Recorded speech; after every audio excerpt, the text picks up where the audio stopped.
और उसमें हमने किया था inert pair effect oxidation state तक, राइट। हमने कहा था नोबल गैसेस की कौन सी नॉर्मल ऑक्सीडेशन स्टेट्स थी? हाँ बताएं, नोबल गैस की क्या ऑक्सीडेशन स्टेट हो सकती है? तुम्हें पता नहीं, इसमें जिनॉन कंपाउंड बनाता है और जिनॉन का कॉन्फ़िगरेशन है 5s2 5p6, ऑक्टेट कंप्लीट है और 5d इसका खाली है। तो ग्राउंड स्टेट में तो ये कंपाउंड बनाएगा नहीं। तो फर्स्ट एक्साइटेड स्टेट में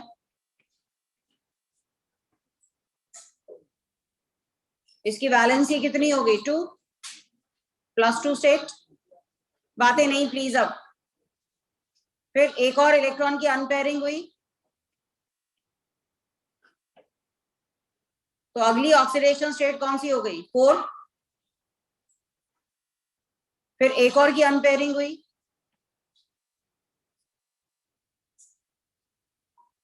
और नेक्स्ट ऑक्सीडेशन स्टेट हो गई 6।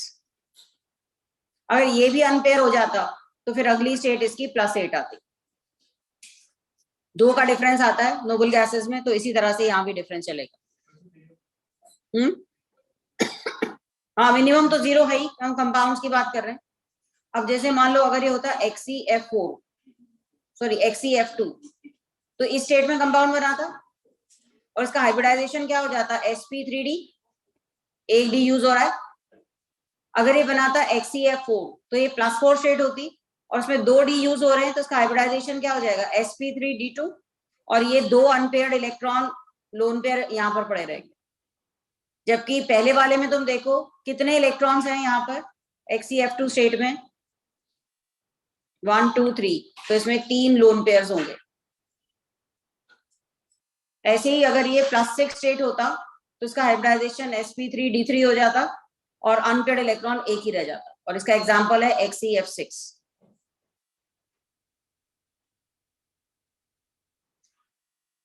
अब आज हमें करना था अगली प्रॉपर्टी, मल्टीपल बॉन्डिंग। जैसा तुम सबको पता है, हाँ ये क्लियर है, जिनॉन के डिफरेंट कंपाउंड, उनके हाइब्रिडाइजेशन और उनकी शेप।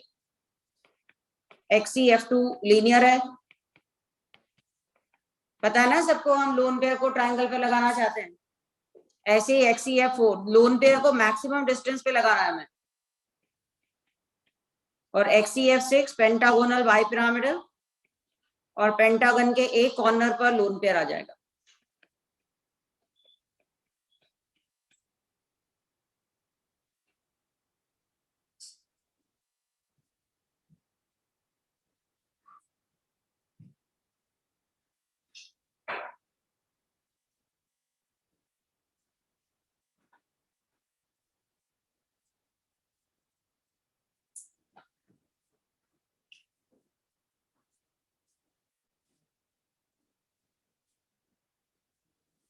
ये तो थे जहां सिंगल बॉन्ड बन रहा है। अब मल्टीपल बॉन्ड में क्या होता है? तुम्हें पता है मल्टीपल बॉन्ड लेटरल ओवरलैपिंग से बनते हैं, और पी पाई ओवरलैपिंग के लिए साइज छोटा होना जरूरी है। तो मल्टीपल बॉन्ड पी पाई ओवरलैपिंग किस ग्रुप के एलिमेंट, किस पीरियड में होगी? सेकेंड पीरियड के एलिमेंट में, और थर्ड पीरियड में भी जो सबसे छोटे हैं, लास्ट वाले। ये स्लाइड होगी सबकी। तो मल्टीपल बॉन्डिंग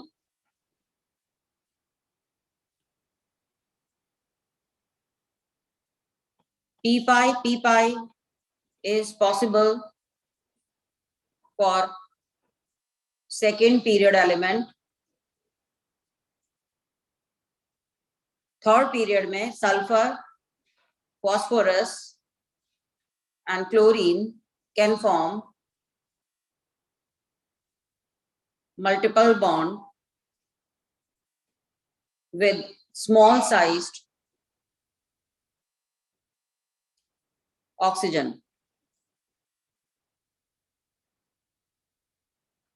और उसके अंदर वो पी पाई या डी पाई भी हो सकती है। थर्ड पीरियड में सिर्फ फॉस्फोरस, सल्फर, क्लोरीन, ये भी ऑक्सीजन के साथ मल्टीपल बॉन्ड बनाएंगे पी पाई ओवरलैपिंग से, बाकी तो नहीं बनाएंगे।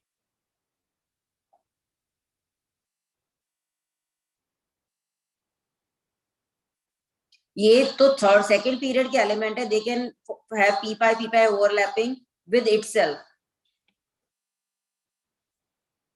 with itself and with other small atom.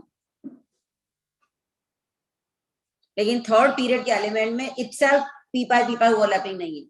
इनकी p pi ओवरलैपिंग अगर होगी भी तो किसी दूसरे छोटे एटम के साथ होगी. जैसे सल्फर ऑक्सीजन का बॉन्ड बनता है, फॉस्फोरस ऑक्सीजन का मल्टीपल बॉन्ड है, फॉस्फोरस नाइट्रोजन का बॉन्ड भी है, बट अपने ही एटम के साथ ये बॉन्ड नहीं बनाते. जबकि तुम इसमें तो तुम्हें पता है नाइट्रोजन का ट्रिपल बॉन्ड, ऑक्सीजन का डबल बॉन्ड, कार्बन का अपने ही एलिमेंट के साथ डबल ट्रिपल सब कुछ बनता है. और इसका रीजन क्या है? Small size.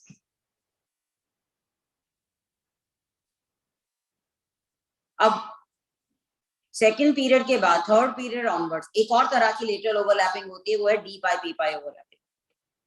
These elements, other elements except second period can have d pi p pi overlapping.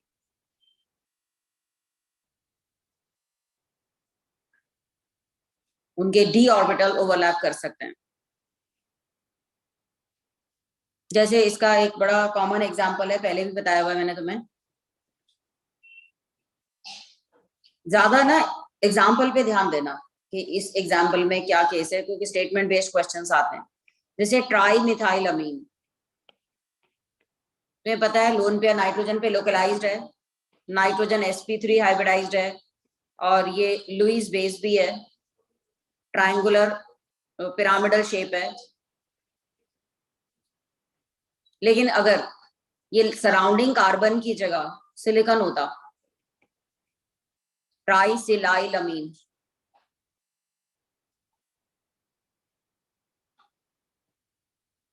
ट्राइसिलाइल अमीन में नाइट्रोजन का लोन पेयर सिलिकॉन के वेकेंट डी ऑर्बिटल में डीलोकलाइज हो रहा है.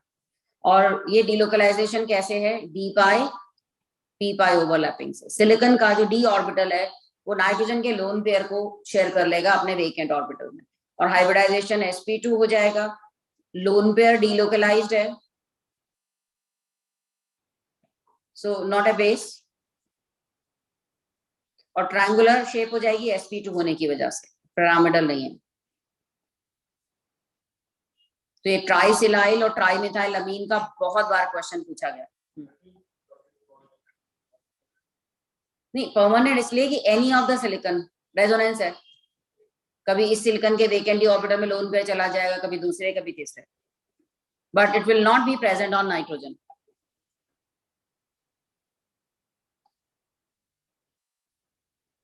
अब यहाँ एक और इंटरेस्टिंग चीज क्या है कि अगर बीच में नाइट्रोजन की जगह फास्फोरस होता तो बैक बॉन्डिंग नहीं होती, मतलब ये ओवरलैपिंग नहीं होती, क्योंकि फास्फोरस भी थर्ड पीरियड का, सिलिकॉन भी थर्ड पीरियड का, दोनों बड़े हैं.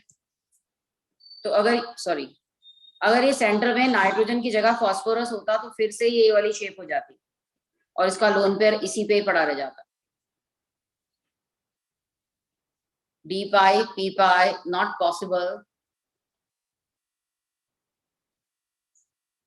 Due to bigger phosphorus and silicon. इनके बीच में मल्टीपल बॉन्ड नहीं बनेगा.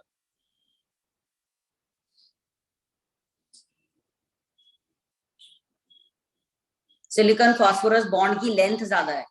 अगर बॉन्ड की लेंथ ज्यादा है, दोनों एटम दूर दूर होंगे तो लेटरल ओवरलैप कैसे करेंगे? आगे इसमें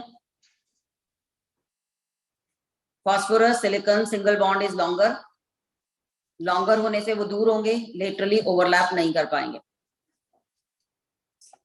और इसलिए इसकी पिरामिडल शेप हो जाएगी.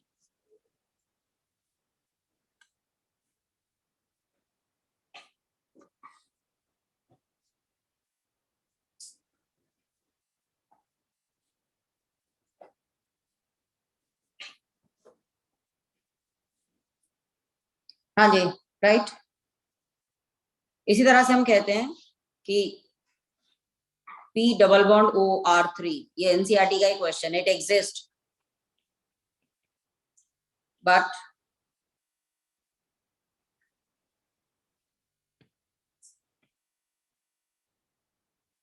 खैर नाइट्रोजन तो ऐसा बनेगा ही नहीं.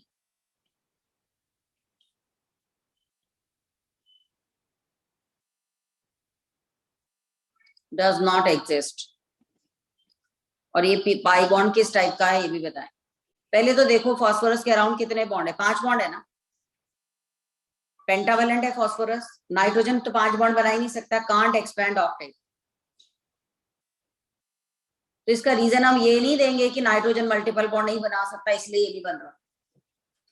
Nitrogen can not form 5 bond, can't expand octet due to absence of d orbital. Phosphorus कर सकता है ऐसा। अब ये जो कंपाउंड है फास्फोरस के, फास्फोरस का जो पीओ बॉन्ड है, it is quite stable bond.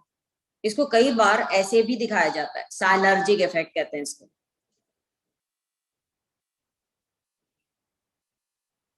वो कैसे? ये इसका डी ऑर्बिटल खाली है, एक्साइटेड स्टेट में ये इलेक्ट्रॉन यहां गया,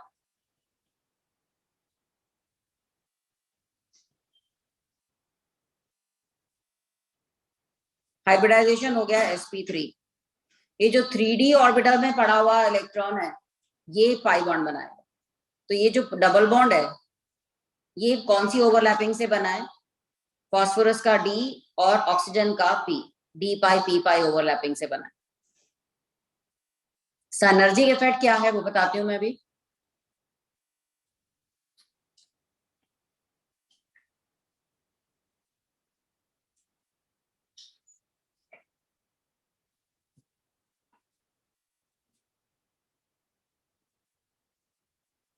अगर मान लो इसकी जगह नाइट्रोजन होता ना तो वो इस तरह का बॉन्ड बना सकता था, ऐसा तो बन सकता है ना डोनर बॉन्ड, पर ये डबल बॉन्ड नहीं बन पाता उसमें, क्योंकि डबल बॉन्ड बनते ही ऑक्टेट एक्सपेंशन हो जाता। साइनर्जिक इफेक्ट क्या है वो देखें। ये ग्राउंड स्टेट के अंदर फास्फोरस है और ये 3d खाली है। अब इसने sp3 हाइब्रिडाइजेशन कर लिया, एक fully filled orbital, 3 half filled orbital. तो अब फास्फोरस क्या करेगा, ऑक्सीजन को ये डोनेट कर देगा ये लोन पेयर, और बाकी के 3 बॉन्ड, मान लो क्लोरीन है तो क्लोरीन के साथ इसने बॉन्ड बना दिया। अब क्या होगा, फास्फोरस से ऑक्सीजन की तरफ जब इलेक्ट्रॉन का डोनेशन हुआ तो फॉर्मल चार्जेस आ गए, और इसको कंपनसेट करने के लिए क्या किया, ऑक्सीजन ने अपने इलेक्ट्रॉन फास्फोरस के वेकेंट डी ऑर्बिटल को दे दिए। तो ये साइनर्जिक इफेक्ट हो गया ना। अगर हम इसकी ग्राउंड स्टेट में ही ओवरलैपिंग करते हैं तो ये वाला जो लोन पेयर है वो फास्फोरस पहले ऑक्सीजन को देगा और ऑक्सीजन अपने जो इलेक्ट्रॉन हैं उनको वापस इसके साथ शेयर कर लेगा इसके डी ऑर्बिटल में। तो ये जो ये एडिशनल बॉन्ड बना ब्लू कलर से दिखाया हुआ है उसमें ऑक्सीजन का पी ऑर्बिटल और फास्फोरस का डी ऑर्बिटल पार्टिसिपेट करते हैं। तो दोनों ही थ्योरीज ये बताती हैं कि डी पाई पी पाई टाइप का ही ये पाई बॉन्ड है, और इसीलिए फास्फोरस ऑक्सीजन के साथ स्टेबल बॉन्ड बनाता है because of this double bond character. हाँ जी, ये पीओ बॉन्ड का कैरेक्टर समझ में आया। इसलिए हम कहते हैं फास्फोरस की जितनी भी रिएक्शंस हैं याद करो, PCl5 की रिएक्शन में किसी से भी ऑक्सीजन लेके इमीडिएट POCl3 बना देता है, क्योंकि फास्फोरस हैलोजन बॉन्ड तो सिंगल बॉन्ड है, लेकिन फास्फोरस ऑक्सीजन बॉन्ड इसमें डबल बॉन्ड कैरेक्टर आ गया, ऑक्सीजन का साइज छोटा है, लेटरल ओवरलैपिंग कर लेगा। ये मल्टीपल बॉन्डिंग का टेंडेंसी समझ में आया। ऐसा ही तुम बोरोन के ट्राइहेलाइड में भी करते हो, जिसको तुम बैक बॉन्डिंग कहते हो। BF3 में मैक्सिमम बैक बॉन्डिंग है, क्योंकि बोरोन के खाली ऑर्बिटल में फ्लोरीन अपना लोन पेयर दे देगा, शेयर कर लेगा। आई थिंक ये कॉन्सेप्ट तुम सबको पता है। फ्लोरीन पे पॉजिटिव, बोरोन पे नेगेटिव चार्ज। ये 2p orbital of fluorine, 2p orbital of boron, तो ये p पाई ओवरलैपिंग होगी। BF3 में साइज डिफरेंस कम है तो ये ओवरलैपिंग सबसे ज्यादा है।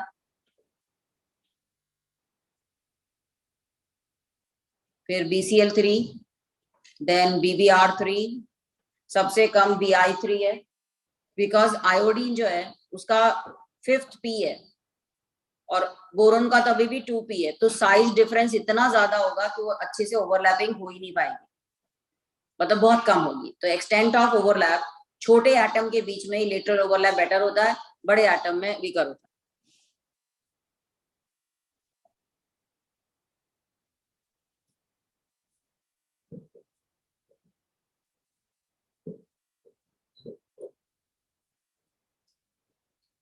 इस मल्टीपल बॉन्डिंग या बैक बॉन्डिंग का इफेक्ट बॉन्ड एंगल्स पर भी होता है।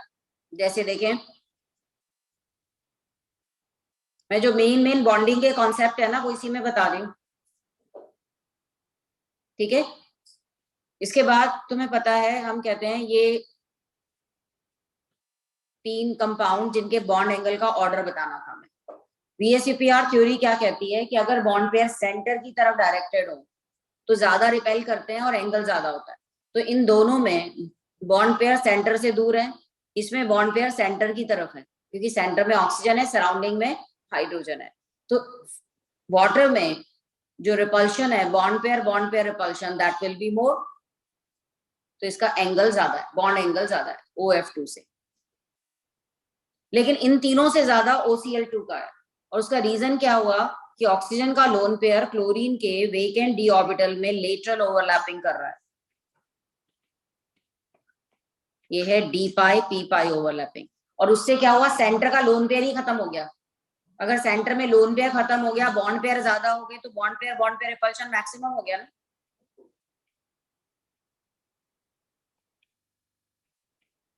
इसका बॉन्ड एंगल सबसे ज्यादा। ये फेवरेट क्वेश्चन है एग्जामिनर का, याद आ गया होगा, करवाया हुआ है मैंने। Bond pairs are directed towards center, they repel more. Bond pair repulsion is more, angle is more. A bond pair are directed away from central atom.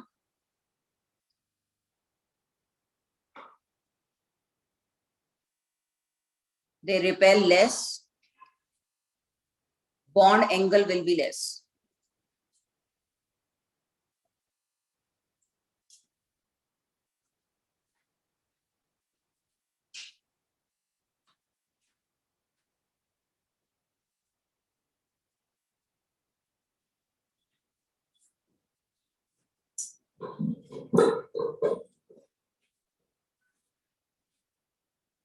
ये मल्टीपल बॉन्डिंग के इफेक्ट्स बता रही हूं मैं कि मल्टीपल बॉन्डिंग किस में है और उससे क्या इफेक्ट पड़ते हैं।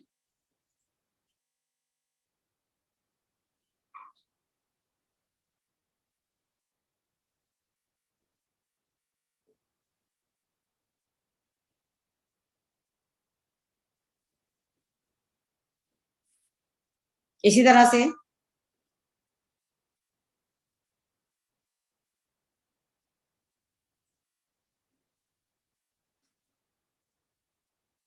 लिख लिया पिछला, NF3 और NH3, PF3 and PH3, bond angle compare करें।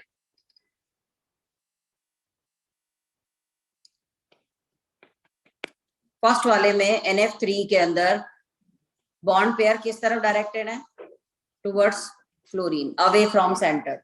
यहाँ पर bond pairs are directed towards centre, ammonia का बॉन्ड एंगल ज्यादा हो गया। लेकिन सेकेंड वाले में क्या है, फ्लोरीन के जो लोन पेयर हैं वो फॉस्फोरस को इलेक्ट्रॉन देंगे। हालांकि सेंटर का लोन पेयर खत्म नहीं हुआ पर एक बॉन्ड पेयर बढ़ गया ना,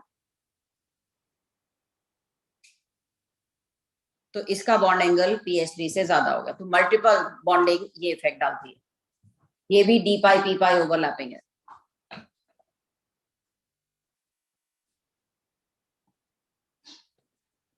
लेकिन अगर हम यहाँ कंपेयर करते कि ये PI3 है, PBr3 है, PCl3 है और PF3 है, तब एंगल का ऑर्डर ये होता, क्योंकि सभी में ही बैक डोनेशन तो हो सकता था। तो सराउंडिंग वाला एटम ज्यादा इलेक्ट्रोनेगेटिव तो angle come.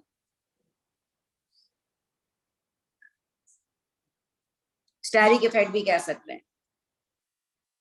Bond angle decreases due to steric effect, due to decrease in steric effect. Back bonding सभी में है। आयोडीन बड़ा है, दूर हो जाएगा, हाँ। देने की भी ज्यादा है, इसके अलावा आयोडीन बड़ा भी है, तो स्टेरिक इफेक्ट से वो दूर दूर हो जाएंगे बॉन्ड, एंगल ज्यादा हो जाएगा। सेंटर के अराउंड। ये बड़े यूनिक से एग्जांपल्स हैं, ठीक है। तीसरा जो नॉर्मली पूछा जाता है क्वेश्चन, SO2 और SO3 में कितने पी पाई और कितने D pi bond? SO2 and SO3, number of p pi and p pi d pi bond। Sulphur का कॉन्फ़िगरेशन देखो, ऑक्सीजन फैमिली का 3s2 3p3, ये तो पता होना ही चाहिए, इतना आइडिया है ना कॉन्फ़िगरेशन का, 3s2 3p4। और इतना तुम्हें पता है SO2 का हाइब्रिडाइजेशन क्या होता है, ये पता है? SO2 का हाइब्रिडाइजेशन कैसे पता लगाएंगे? हाइब्रिड ऑर्बिटल का फॉर्मूला क्या था? Valence electron plus number of monovalent atom minus charge by 2, यही होता है। अब सल्फर का वैलेंस इलेक्ट्रॉन है 6, नंबर ऑफ मोनोवेलेंट 0, चार्ज 0, तो हाइब्रिड ऑर्बिटल कितने हो गए? 3 का मतलब हाइब्रिडाइजेशन क्या हुआ? sp2, तो यहाँ हाइब्रिडाइजेशन हो गया sp2, 3 sp2 ऑर्बिटल और एक ये p ऑर्बिटल और ये d ऑर्बिटल।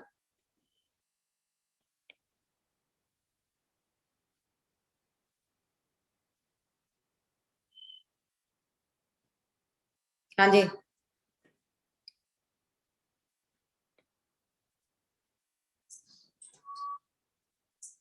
तो SO2 की अगर हम स्ट्रक्चर देखें, या फिर इसको एक्साइटेड स्टेट से भी बता सकते हैं so, एक तो तरीका ये है, दूसरा तरीका क्या है?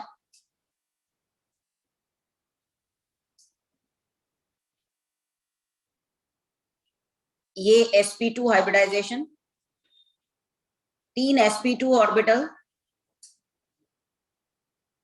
एक फुली फिल्ड, एक ये 3p और एक ये 3d। तो इसका मतलब जो हाइब्रिड ऑर्बिटल्स हैं, सल्फर क्या करेगा उससे? एक तो ये डोनर बॉन्ड बना लेगा, सॉरी, ये एक तो लोन पेयर रख लेगा, एक ऑक्सीजन के साथ बॉन्ड, दूसरा ये बॉन्ड। अब बचा ये 3p ऑर्बिटल, 3p ऑर्बिटल से ये पाई बॉन्ड बनाएगा और एक 3d ऑर्बिटल से पाई बॉन्ड बनाएगा। इसका मतलब इसके पाई बॉन्ड बनाने में एक में तो इसका p यूज हुआ, एक में इसका d यूज हुआ, तो SO2 में क्या बना? 1 p pi bond and 1 p pi d pi bond. पहली स्ट्रक्चर को देखते तो हम क्या कहते कि ये सल्फर है, ये डोनर बॉन्ड बना रहा है ऑक्सीजन के साथ, एक लोन पेयर रख रहा है और एक सिंगल बॉन्ड बना रहा है। ये 3p से ये पाई बॉन्ड बना रहा है जो कि p पाई बॉन्ड है, लेकिन जो d खाली है उसमें ये इलेक्ट्रॉन एक्सेप्ट कर रहा है, किससे? ऑक्सीजन से, साइनर्जिक इफेक्ट। तो फिर से d का इन्वॉल्वमेंट हुआ ना, तो जब भी डबल बॉन्ड बनेगा सल्फर का, एक डबल बॉन्ड p ऑर्बिटल को यूज करते हुए दूसरा डबल बॉन्ड के लिए सल्फर d ऑर्बिटल यूज करेगा। सो SO2 में 1 p पाई d pi bond.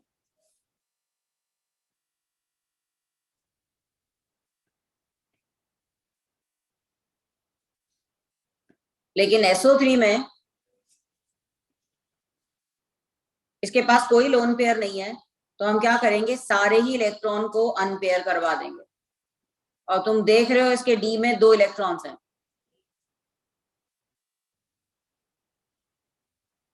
Hybridisation sp2 के बाद एक p बनाएगा पाई बॉन्ड, बाकी के 2 d भी पाई बॉन्ड बनाएंगे। तो इसका मतलब SO3 में क्या हुआ? 1 p pi bond and 2 p pi d pi bond.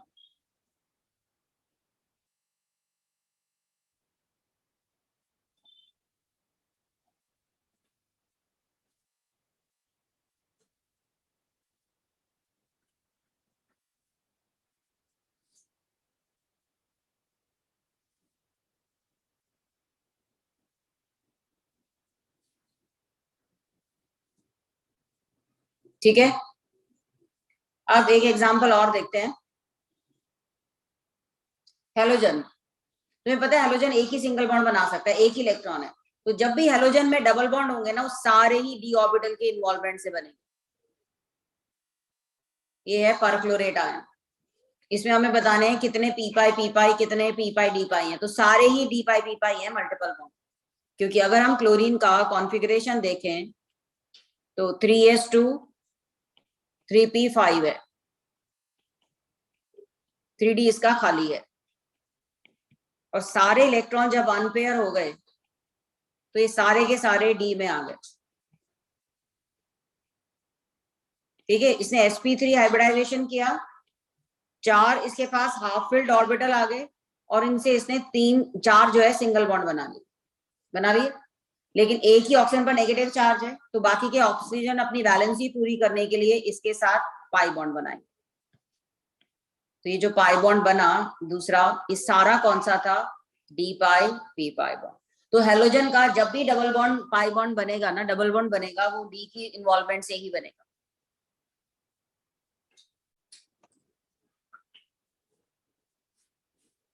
ठीक है, इसमें एक बड़ा यूनिक सा एग्जांपल आता है ClO2 का और ClO3 का। याद है पिछली क्लास में बताया था, ऑड इनकी ऑक्सीडेशन स्टेट्स हैं। ClO2 ये है इसका स्ट्रक्चर, एक ऑड इलेक्ट्रॉन है इसमें। जैसे NO2 है, NO2 का स्ट्रक्चर जब हम बनाते हैं, ये ऑड इलेक्ट्रॉन है, तुमने कई बार ये देखा होगा इक्विलिब्रियम में भी, कूलिंग करने पर रेडिली N2O4 में चेंज हो जाता है। क्या था ना, डाइमराइज हो जाता है, कलरलेस हो जाता है। ClO2 नहीं डाइमराइज होता, और इसका हमें आंसर मिलता है इसके हाइब्रिडाइजेशन से। तो जरा देखते हैं इसका हाइब्रिडाइजेशन। क्लोरीन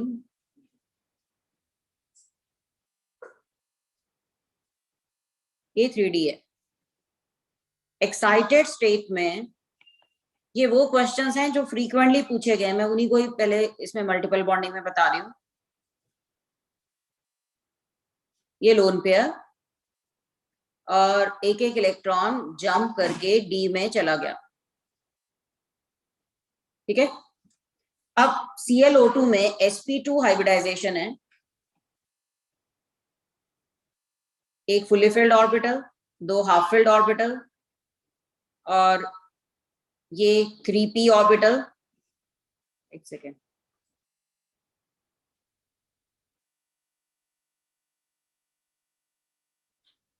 हम यहाँ एक इलेक्ट्रॉन की अनपेयरिंग कराएंगे sp2 में, सॉरी।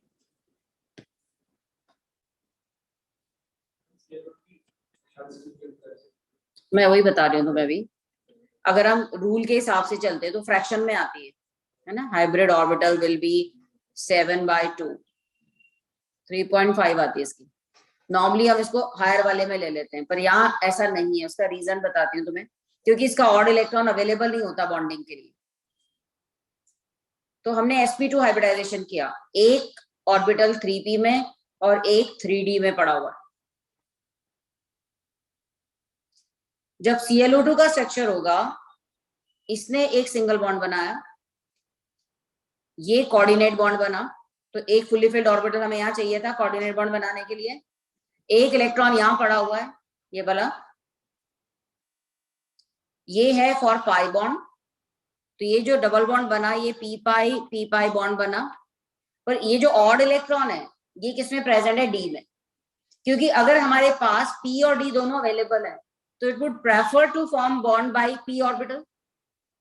तो ये जो ऑड इलेक्ट्रॉन है, that is present in d orbital, that is why it is not available for bonding।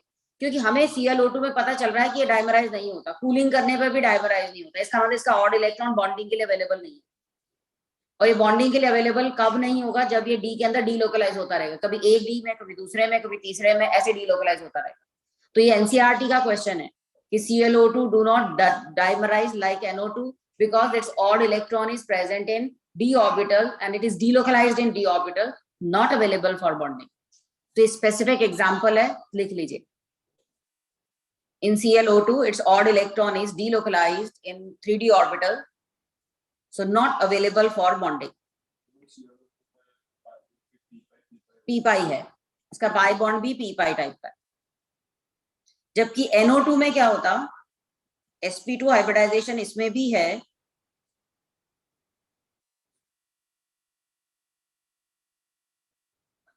पर इसमें तो d ऑर्बिटल है ही नहीं नाइट्रोजन में। तो नाइट्रोजन में कोई d ऑर्बिटल नहीं है, 2s और 2p है। तो अगर ये sp2 हाइब्रिडाइजेशन कर ले तो इसका 2p में एक इलेक्ट्रॉन प्रेजेंट है, और ये डोनर बॉन्ड से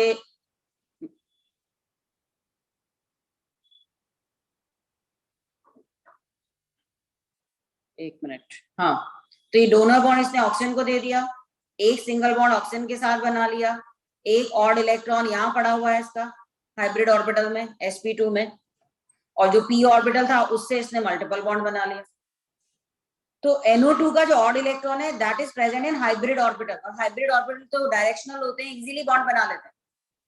तो NO2 का odd electron is available for bonding because this odd electron is present in sp2 hybrid orbital, it is not delocalized। NCERT के इन टेक्स्ट क्वेश्चन में ये क्वेश्चन आता है कि NO2 डाइमराइज हो रहा है, ClO2 डाइमराइज नहीं होता। अपीयरेंस दोनों की एक जैसी, दोनों ही ब्राउन गैसेस हैं, येलो ब्राउन गैसेस हैं, दोनों ही पैरामैग्नेटिक हैं, दोनों के पास ऑड इलेक्ट्रॉन है, पर एक का ऑड इलेक्ट्रॉन अवेलेबल है, दूसरे का अवेलेबल नहीं है, क्योंकि पहले वाले का odd electron p orbital d orbital में पड़ा हुआ है, अनहाइब्रिडाइज्ड d ऑर्बिटल में, वहां डिलोकलाइज होता जा रहा है। जबकि NO2 का odd electron sp2 hybrid orbital में पड़ा हुआ है, लोकलाइज्ड है, डायरेक्शनल बॉन्ड है, इजीली बॉन्ड के लिए अवेलेबल है।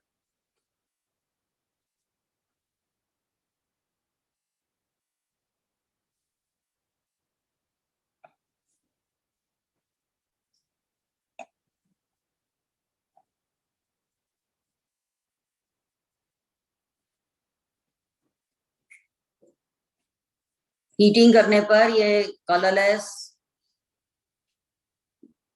गैस से ब्राउन गैस में चेंज हो जाता है,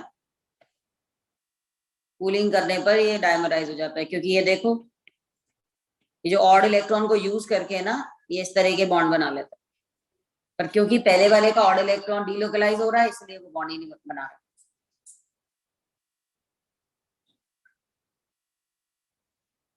तो मल्टीपल बॉन्डिंग के कुछ फिक्स्ड एग्जांपल्स ही हैं, वो ही कर लोगे हो जाएगा। ऑर्गेनिक में कहीं से पूछ लेते हैं, यहाँ पर तो जो एग्जांपल है बस उसी से रिलेटेड पूछेंगे। क्लियर हो गया ये? ऐसे ही एक और एग्जांपल आता है ClO3 का, इसमें भी ऑड इलेक्ट्रॉन है, इसका एक ऑड इलेक्ट्रॉन पड़ा हुआ है।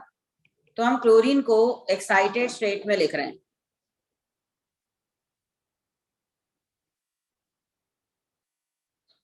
हाँ,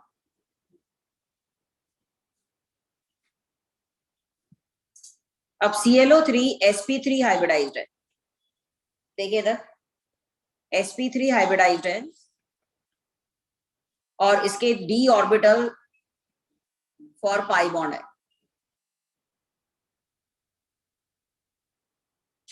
अब क्लोरीन ने ऑक्सीजन के साथ 3 सिंगल बॉन्ड बना लिए, ठीक है, sp3 को यूज करते हुए, चौथे sp3 में एक इलेक्ट्रॉन हो गया, और बाकी के जो पाई बॉन्ड थे उसके लिए d ऑर्बिटल को यूज करके इसने पाई बॉन्ड बना लिया। तो अब बताओ ClO3 का ऑड इलेक्ट्रॉन किस में पड़ा हुआ है? sp3 ऑर्बिटल में, 3 सिंगल बॉन्ड बना के एक ऑड इलेक्ट्रॉन ऐसे पड़ा हुआ है, this odd electron is present in hybrid orbital, that is why it will be available for bonding. तो इसकी भी कूलिंग करने पर ये चेंज हो जाता है Cl2O6 में। ClO2 नहीं हो रहा था, ClO3 डायमराइज हो रहा था, रीजन किसका ऑड इलेक्ट्रॉन हाइब्रिड ऑर्बिटल में प्रेजेंट था।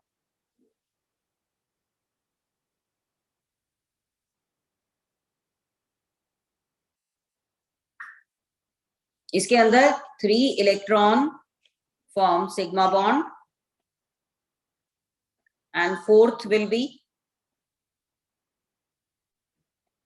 present as odd electron। ये वाली जो है ना इंपॉर्टेंट टिप्स, इसमें सारे दिए हुए हैं एग्जांपल जो मैं बता रही हूँ अभी क्लास में, इंपॉर्टेंट टिप्स ऑफ इनऑर्गेनिक, नहीं लिए हुए तो ले लेना।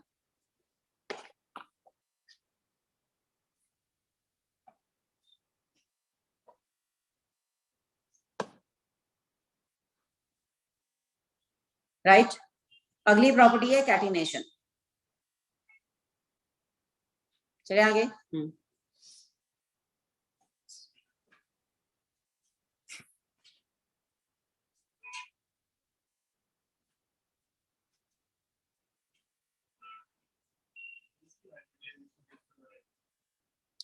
इसमें भी वही ऑड आता है, 7/2 3.5 है, पर हायर वाला याद ही करना पड़ेगा मेनली इनकी प्रॉपर्टीज को देखकर, इसलिए मैंने ये एग्जांपल टिपिकल एग्जांपल बताए तुम। ठीक है। इसके अलावा बैक बॉन्डिंग या मल्टीपल बॉन्डिंग तुम इसमें भी तो कहते हो कि कार्बोकेटाइन से नेक्स्ट एटम सेकेंड पीरियड का हो विद लोन पेयर हो तो बैक बॉन्डिंग हो जाती है, याद है? ऑक्टेट कंप्लीट हो जाएगा। नाइट्रोजन हो, ऑक्सीजन हो, फ्लोरीन हो, ऑर्गेनिक में करते हैं ना। अगर कार्बन, हाँ प्लीज, ठीक है, कार्बन पर पॉजिटिव चार्ज है, नाइट्रोजन का लोन पेयर यहाँ शिफ्ट हो रहा है। इसी तरह से अगर कोई नेगेटिव चार्ज है और उसमें थर्ड पीरियड का एलिमेंट हो तो बैक बॉन्डिंग हो जाएगी इस तरफ से, क्योंकि sulphur can expand it's octet. तो कार्बोकेटाइन के लिए क्या होना चाहिए? पॉजिटिव चार्ज से नेक्स्ट एटम सेकेंड पीरियड का हो विद लोन पेयर, और कार्बेनाइन के लिए थर्ड पीरियड का एलिमेंट हो, क्योंकि थर्ड पीरियड का एलिमेंट ही कार्बेनाइन के इलेक्ट्रॉन को ले पाएगा।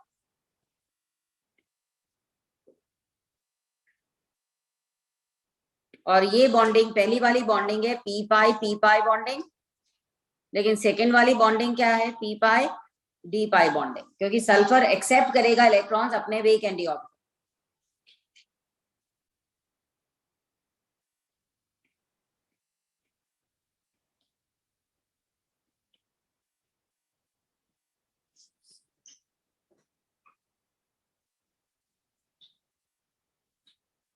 विच इज मोर स्टेबल? किसमें बैक बॉन्डिंग ज्यादा होगी?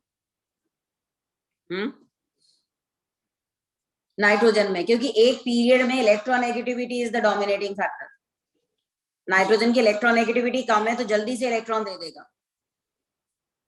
लेकिन दूसरा केस लें अनायन वाला, इसमें सल्फर है और इधर क्लोरीन है,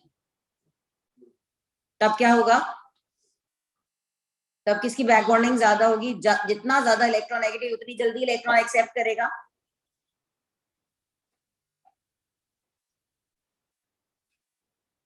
ऑर्डर अपोजिट है ना। कार्बोकेटाइन के साथ वाला एटम क्या होना चाहिए? लेस इलेक्ट्रोनेगेटिव, तभी इलेक्ट्रॉन देगा।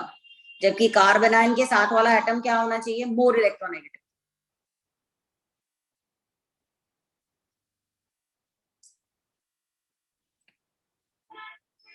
ये कॉन्सेप्ट कुछ याद आया?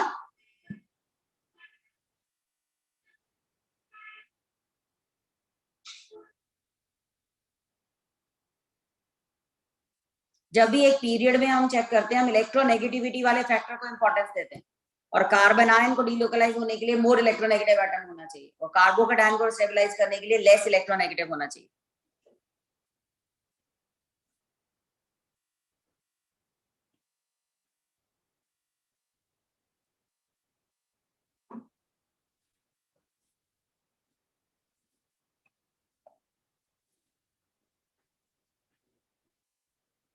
लेकिन अभी हमने BF3 BCl3 BBr3 BI3, उसमें सबसे ज्यादा BF3 को बताया था। तो एक ग्रुप के अंदर साइज फैक्टर डोमिनेट करता है, जितना छोटा उतनी मल्टीपल बॉन्डिंग ज्यादा। समझ में आई है? तो एक ग्रुप के अंदर साइज फैक्टर डोमिनेट करेगा। जैसे ऑक्सीजन और सल्फर है, तो दोनों में से मल्टीपल बॉन्ड स्टेबल कौन बनाता है? ऑक्सीजन बनाएगा इन कंपैरिजन टू सल्फर। ये क्लियर? अगली प्रॉपर्टी थी कैटिनेशन। यहां तक समझ में आया है?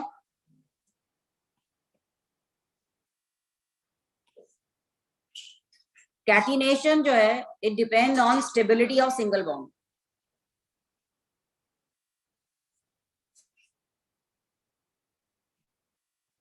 जिसका single bond stable with itself, self linking ability है,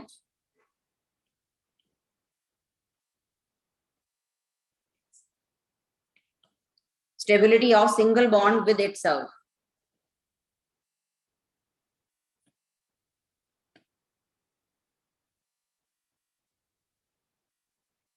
इसका मतलब जितना स्टेबल बॉन्ड उतनी catenation better.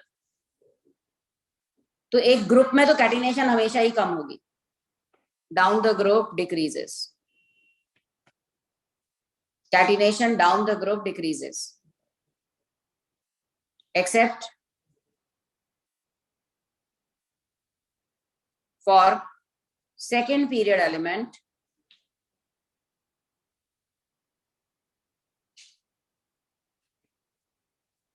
Second period element में क्या होता है देखें, बोरोन, प्लीज जरा सुने ध्यान से।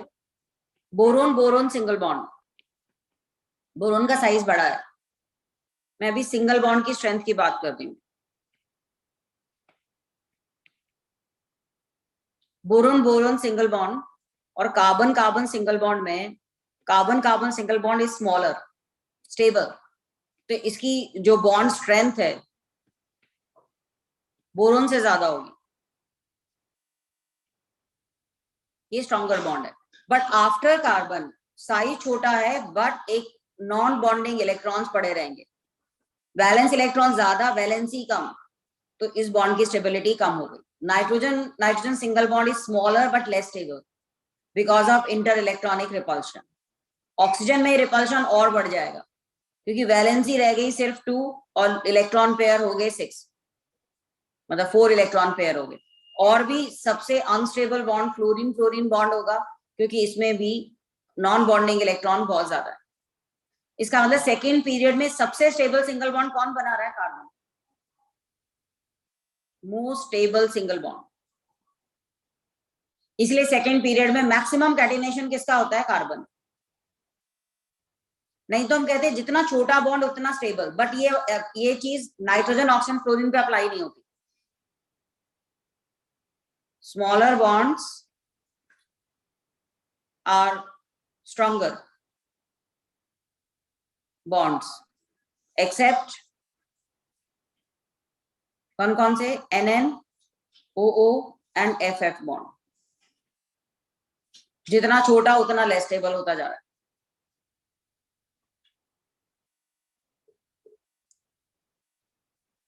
नॉन बॉन्डिंग इलेक्ट्रॉन्स पड़े हुए हैं, वैलेंसी कम हो रही है, वैलेंस इलेक्ट्रॉन ज्यादा हो रहे हैं, तो जो नॉन बॉन्डिंग इलेक्ट्रॉन है दे विल रिपेल और बॉन्ड को वीक बना देंगे।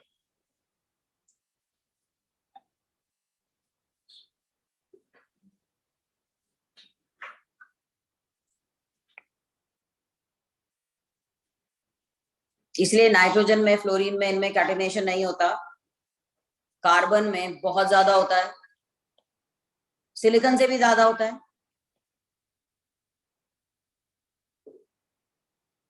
नहीं, नेक्स्ट पीरियड में ये फॉलो नहीं होगा ऑर्डर, बताते हैं तुम्हें। कार्बन कार्बन सिंगल बॉन्ड ज्यादा स्ट्रॉन्गर है सिलिकॉन से क्योंकि इनमें तो कोई लोन पेयर है ही नहीं। सिलिकॉन के बाद नीचे क्या आएगा? Germanium, then tin. लेड तो बनाता ही नहीं है। कार्बन फैमिली में ये ऑर्डर है, लेकिन नाइट्रोजन फैमिली में सबसे स्टेबल बॉन्ड फास्फोरस बनाएगा, फिर नाइट्रोजन आएगा, फिर बाकी के आएंगे।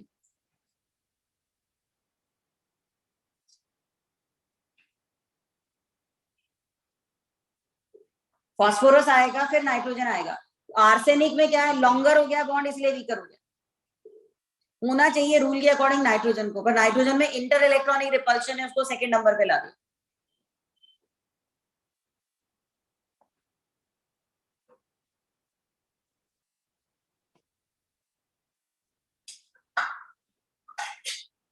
और देखें, sulphur sulphur single bond, then selenium selenium single bond. तीसरे नंबर पे ऑक्सीजन की बारी आएगी, परऑक्सी बॉन्ड जिसको कहते हैं हम, देन टीई।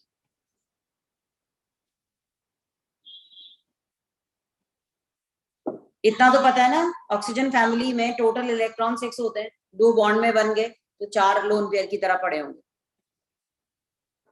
ये सिंगल बॉन्ड की स्ट्रेंथ का ऑर्डर बता रही हूं मैं। ऐसे ही याद रखना है तुम, रीजन उसके बाद देना है कि क्यों था। फास्फोरस में इंटर इलेक्ट्रॉनिक रिपल्शन कम है, नाइट्रोजन में इंटर इलेक्ट्रॉनिक रिपल्शन है, आर्सेनिक का साइज बड़ा।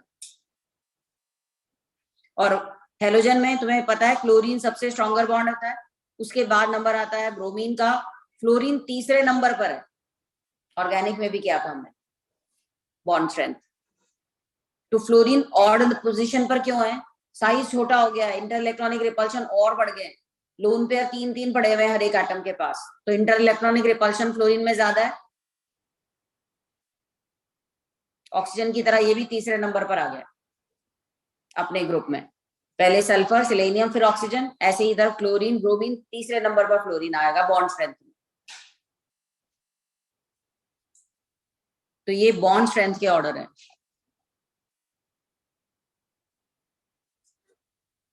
तो कार्बन में, सल्फर में, फास्फोरस में बहुत ज्यादा कैटिनेशन होता है। तो पता ही तुम्हें सल्फर के इतने एलोट्रॉप्स है, और जिसमें कैटिनेशन ज्यादा होता है उनके एलोट्रॉप्स भी ज्यादा होते हैं। तो लिख लीजिए पी ब्लॉक में carbon, sulphur and phosphorus have maximum tendency of catenation.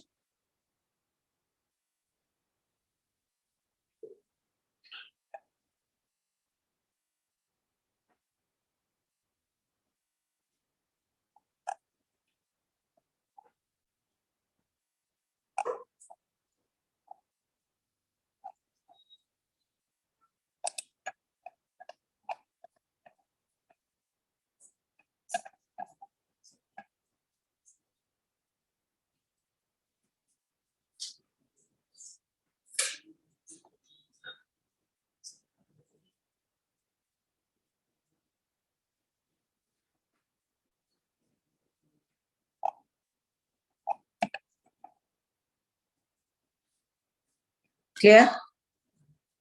और अगली प्रॉपर्टी है एलोट्रॉपी।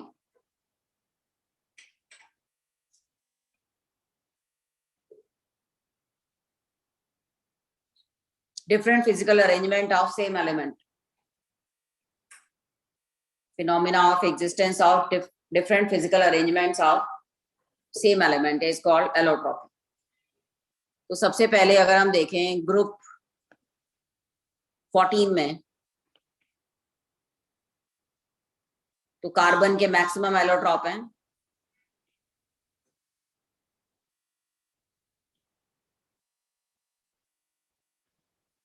इसके क्रिस्टलाइन एलोट्रॉप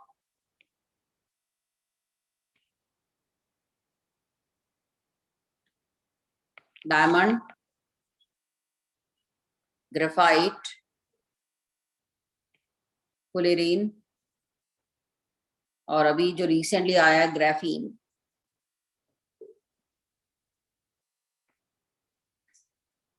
डायमंड में कार्बन sp3 हाइब्रिडाइज्ड है और carbon carbon bond length 1.54 angstrom है। इसका डेल्टा HF नॉट पॉजिटिव है, 1.9 समथिंग है, हाँ 1.9 किलो जूल पर मोल है, मतलब थर्मोडायनेमिकली ये स्टेबल नहीं है। बॉन्ड डायरेक्शनल है through out, directional bond present throughout the lattice.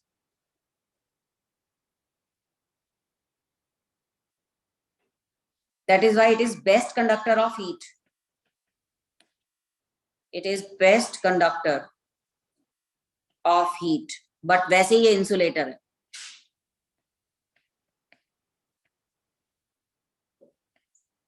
तो डायरेक्शनल बॉन्ड के थ्रू हीट का ट्रांसफर होता रहता है, पर इलेक्ट्रॉन बाउंड है इसलिए वो फ्री नहीं है। इलेक्ट्रॉन सारे चारों इलेक्ट्रॉन बॉन्डेड है sp3 होने की वजह से, तो इलेक्ट्रॉन मूव नहीं करते, पर डायरेक्शनल बॉन्ड के थ्रू हीट का मूवमेंट होता है। तो ग्रेफाइट से ज्यादा कंडक्टर है हीट का। या है समझ में? ग्रेफाइट sp2 हाइब्रिडाइज्ड, और इसकी कार्बन कार्बन लेंथ भी इसको इंडिकेट करती है 1.41 एंगस्ट्रॉम, बट दो लेयर के बीच में वैन डर वाल्स फोर्सेस हैं, तो वो डिस्टेंस ज्यादा होगी। Distance between layer is around 3.4 angstrom, That is why one layer can easily slip over other. Electrical conductor है, एक ऑड इलेक्ट्रॉन मूव करता रहता है, और ये कंडक्टर एक लेयर में है, इलेक्ट्रिकल कंडक्टर एक लेयर में इलेक्ट्रॉन मूव करते रहते हैं। लुब्रिकेंट है, इलेक्ट्रोड्स वगैरह बनाने के काम आता है, और सबसे बड़ी बात delta HF not zero. Thermodynamically most stable form is graphite.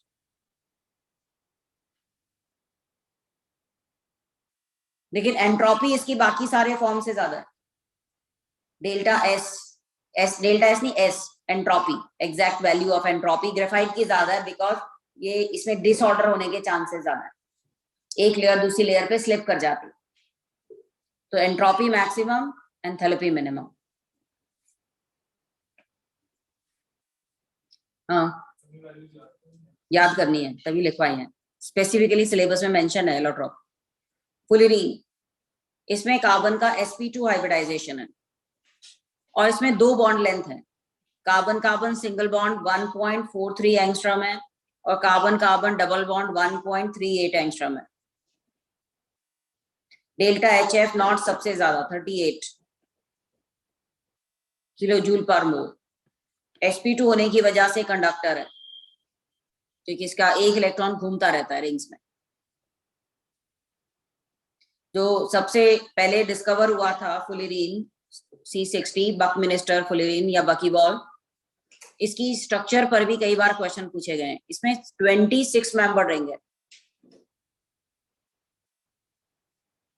26 member ring and 12 5 member ring, 12 5 member ring NCERT में दिया हुआ है। दूसरी चीज क्या है इसमें, फ्यूजन। 6 मेंबर रिंग का फ्यूजन 6 से भी हो सकता है, 5 से भी हो सकता है, पर 5 का फ्यूजन नहीं है। 6 membered ring can fuse with 5 or 6 membered ring, but no fusion of 5 membered। इस स्टेटमेंट का मतलब क्या है, तुमने बकीबॉल की स्ट्रक्चर देखी होगी, इस तरह से रिंग्स है ना, जुड़ी हुई होती हैं, ऐसे है। तो ये रिंग 5 मेंबर से भी जुड़ सकती है, लेकिन यहाँ 5 मेंबर नहीं आएगी, क्योंकि 5 मेंबर का 5 मेंबर के साथ फ्यूजन नहीं है। तो जो बॉल बनती है बीच में से हॉलो है, और सरफेस के ऊपर ये मेंबर रिंग है, और इनमें जो एक इलेक्ट्रॉन है वो घूमता रहता है, इसलिए इसमें कुछ एरोमेटिक कैरेक्टर आ जाता है। फुलिरीन की रिंग के अंदर जो पाई इलेक्ट्रॉन है वो घूमते रहते हैं, so it can have some aromatic character.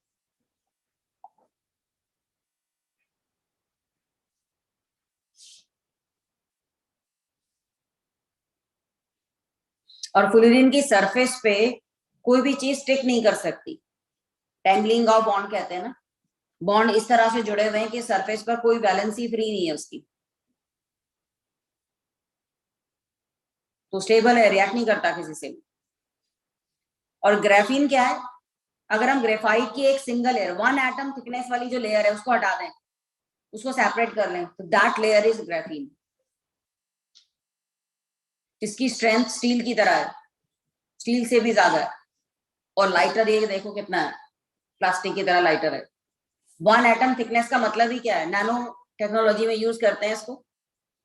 Imagine करो ग्रेफाइट की जो हेक्सागोनल रिंग वाली लेयर है, एक लेयर अगर हम सेपरेट करके ले लें, स्लाइस आउट कर लें, that is graphene. Highly conductor और स्ट्रेंथ भी काफी ज्यादा है इसकी। बाकी की तो अमॉर्फस फॉर्म तो तुम्हें पता है, कार्बन की बहुत सारी है। हाँ जी, ये आ गया समझ में। इसके बाद टिन, कार्बन फैमिली में ही है। टिन के भी मेन 3 एलोट्रॉप्स हैं। रूम टेम्परेचर पर आता है व्हाइट टिन,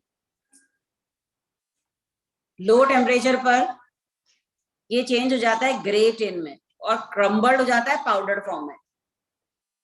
पहले जैसे जैसे आर्मी लोग वालों के जो ड्रेस के बटन्स हैं टिन के बनाए जाते थे, तो जब वहाँ हिली एरियाज वगैरह में जाते थे, सारे बटन जो है वो पाउडर हो जाते थे, क्योंकि वो प्योर टिन के बनाए जाते थे। अब उसकी जगह टिन का अलॉय यूज किया जाता है जिसमें ये प्रॉपर्टी नहीं है।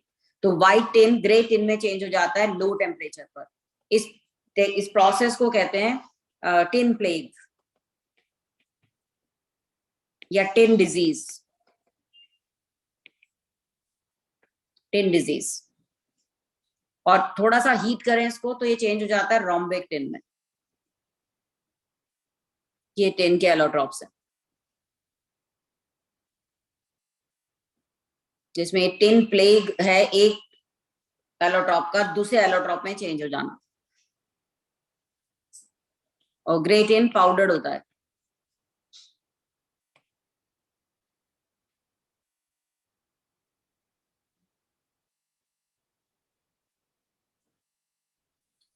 नाइट्रोजन फैमिली में आए तो सबसे ज्यादा एलोट्रॉप फास्फोरस के ही है। वैरायटी ऑफ एलोट्रॉप्स हैं उसके भी।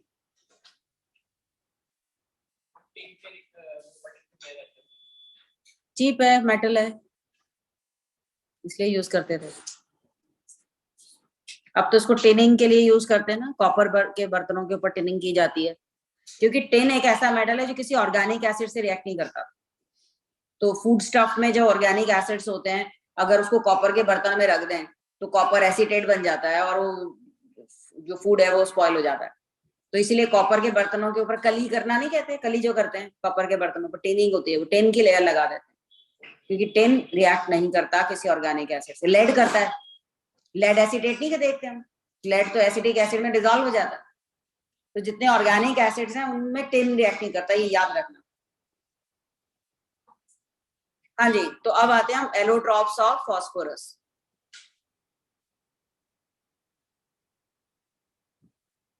क्योंकि ये जनरल प्रॉपर्टी करवाने के बाद ना सीधे अब मैं कंपाउंड्स पे आऊंगी।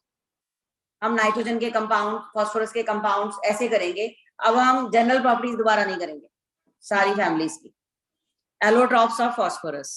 पहला एलोट्रॉप इसका है व्हाइट, या इसको येलो भी कहते हैं, व्हाइट फास्फोरस। एक्चुअली होता तो ये व्हाइट है, पर एयर के कांटेक्ट में आने पर उसकी सरफेस येलो हो जाती है, इसलिए इसको येलो फास्फोरस भी कहते हैं। P4।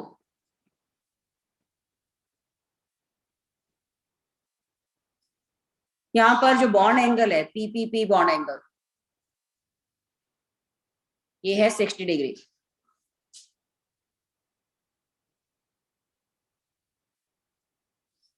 हाईली स्ट्रेन्ड मॉलिक्यूल है,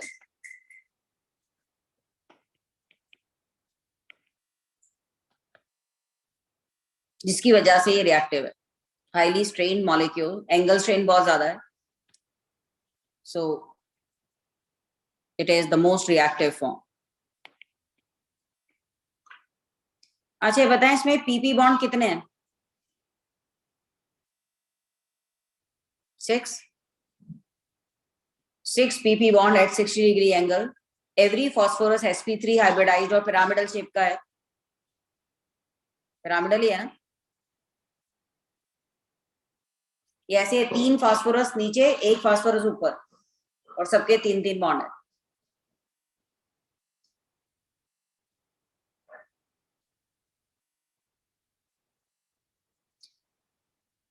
मोस्ट रिएक्टिव फॉर्म एयर में, it catches fire in air, और ये P2O5 बना लेगा, इसलिए इसको वाटर में स्टोर करते हैं। It is stored in water.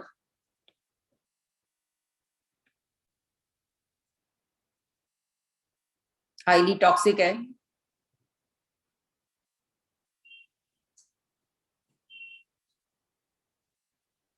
Water से रिएक्ट नहीं करता है, बट एयर में बर्न होने लगता है, एयर से रिएक्ट करता है। गार्लिक लाइक स्मेल है। वैक्सी सॉलिड होता है, जैसे ग्रुप 1 के होते हैं ना सॉफ्ट मेटल, वैसे ही ये वैक्सी सा सॉलिड होता है। कट कर सकते हैं इसको नाइफ से।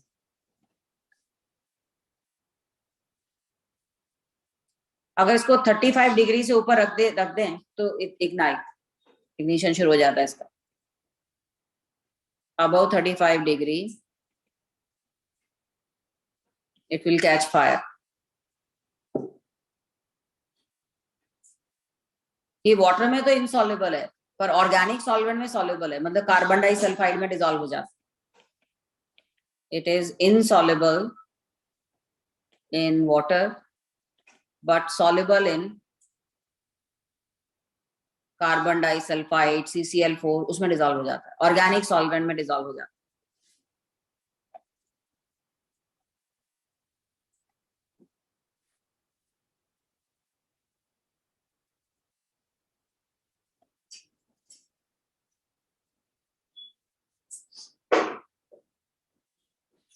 ऑर्गेनिक में थर्मोडायनामिक्स में ऐसे रेफरेंस लेते हैं इसको, रेफरेंस एलिमेंट है, हालांकि डेल्टा HF जीरो नहीं है इसका, मतलब स्टेबल नहीं है ये, पर एज ए रेफरेंस को लेंगे, डेल्टा HF इसका जीरो लेंगे, पर thermodynamically most stable black phosphorus है, बट रेफरेंस की तरह इसको लेते हैं क्योंकि बाकी तो रिएक्ट ही नहीं करते ना। तो as a reference in thermodynamics it is taken as a reference with delta HF zero. तो ब्लैक फास्फोरस की डेल्टा HF नेगेटिव होगी तो ज्यादा स्टेबल हो गया ना। दूसरा है रेड फास्फोरस। रेड फास्फोरस इस तरह का है, एक बॉन्ड इसका टूट गया टेट्राहेड्रा का, और ये टेट्राहेड्रा आपस में कंबाइन होने लगे, तो ये चेन ऑफ टेट्राहेड्रा हो गए ना। रेड फास्फोरस है चेन ऑफ टेट्राहेड्रा, और ये लेस रिएक्टिव है, पॉलीमेरिक है, इग्नाइट भी नहीं करता, और ये इनसॉल्युबल है इवन CH2 में भी।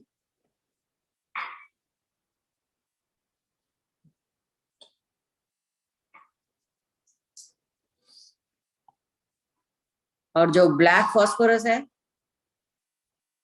ये कंडक्टर है, ग्रेफाइट की तरह लेयर स्ट्रक्चर है इसकी।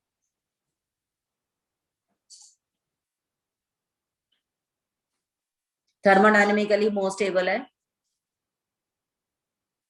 इनर्ट है, ऑक्सीजन का एक ही एलोट्रॉप है, that is ozone.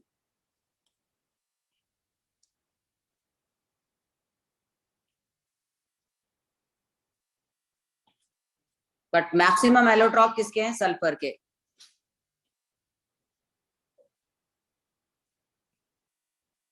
Previous slide, just a minute. हाँ,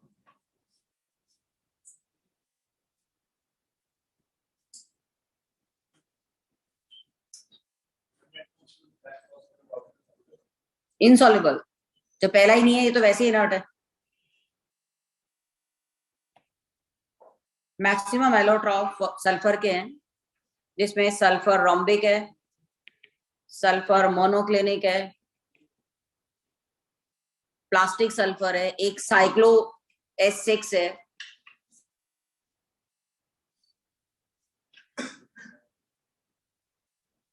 और इसमें सल्फर रोम्बिक का डेल्टा HF नॉट हम जीरो लेते हैं।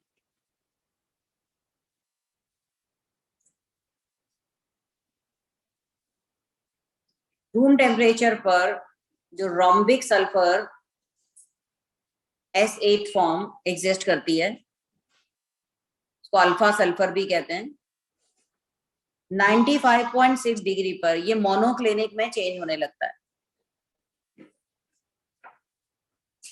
तो 95.6 से कम पर तो रोम्बिक सल्फर होगा, 95.6 पर दोनों फॉर्म एग्जिस्ट करेंगे इन इक्विलिब्रियम, और इससे अबव टेम्परेचर पर मोनोक्लिनिक एग्जिस्ट करेगा।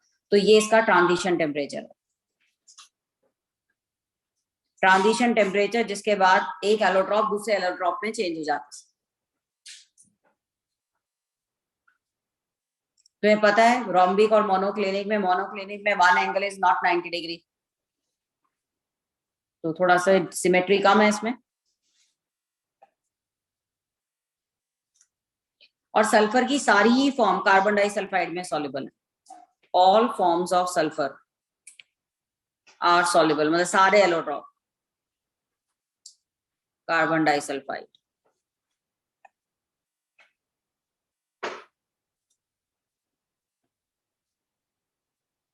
रोम्बिक सल्फर, मोनोक्लिनिक सल्फर दोनों ही S8 हैं, बट इनका यूनिट सेल डिफरेंट है ना। और इसके यूनिट सेल में जब हम कहेंगे ऑर्थोरोम्बिक यूनिट सेल है तो हर लेटिस पॉइंट पर S8 होगा, S8 S8 S8 units present होंगे। एक मॉलिक्यूल S8 है जो एक लेटिस पॉइंट पर प्रेजेंट होगा। ये ट्रांजिशन टेम्परेचर समझ में आया कि हीट करने पर 95.6 डिग्री पर ये दोनों इक्विलिब्रियम में रहेंगे and above this temperature it will change into monoclinic sulphur. सबसे यूनिक प्रॉपर्टी है सल्फर की टेम्परेचर के साथ इसकी विस्कोसिटी का चेंज। नॉर्मली हम क्या कहते हैं, टेम्परेचर बढ़ाते हैं तो विस्कोसिटी कम होती है, लेकिन सल्फर के केस में विस्कोसिटी वेरिएबल है। वो कैसे वेरिएबल है देखिए जरा। जैसे ऑर्डिनरी सल्फर हमने लिया, इसको जब हम हीट करना शुरू किया तो 114 डिग्री पर ये लिक्विड में चेंज हो जाता है, pale yellow liquid. Around 180 degree ये जो लिक्विड है और मोबाइल हो जाता है,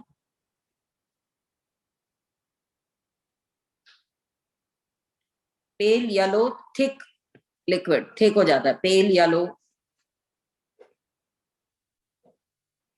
180 डिग्री पर एक मोबाइल लिक्विड हो जाता है। S8 rings slide over each other.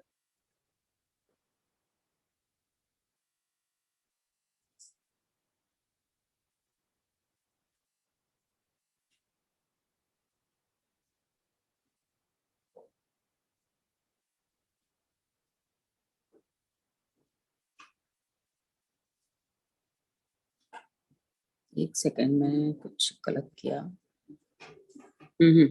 Sorry, ये थिक लिक्विड बाद में होगा। 114 पर ये पेल येलो मोबाइल लिक्विड में चेंज होगा। Pale yellow mobile liquid S8 ring slide over each other.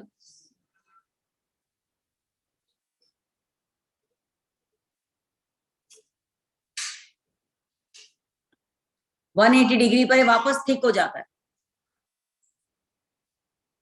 Thicker and viscous.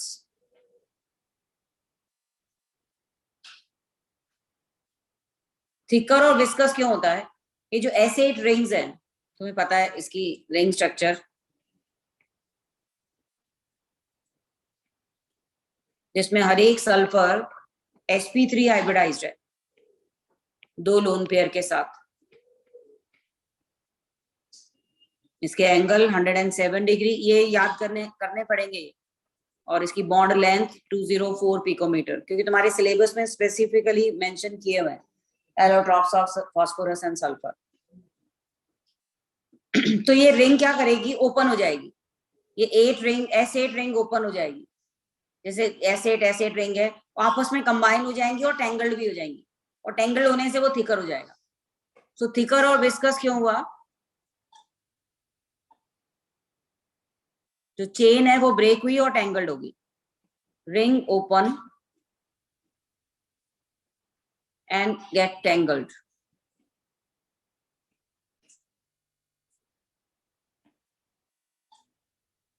Polymerase भी हो जाती है और टेंगल्ड भी हो जाती है।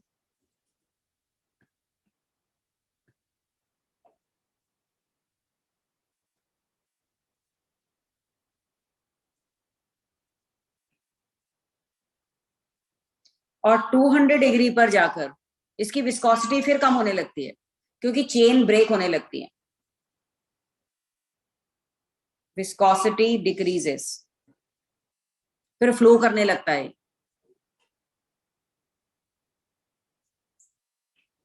चेन ब्रेक हुई, छोटे छोटे पीसेस बन गए और फिर वापस वो मोबाइल होने लगा। और 440 डिग्री पर ये पूरा ही मोबाइल लिक्विड बन गया। और हाई टेम्परेचर में अराउंड 1000 डिग्री आई थिंक, जिसपे S2 मॉलिक्यूल बन जाएगा, गैस मॉलिक्यूल।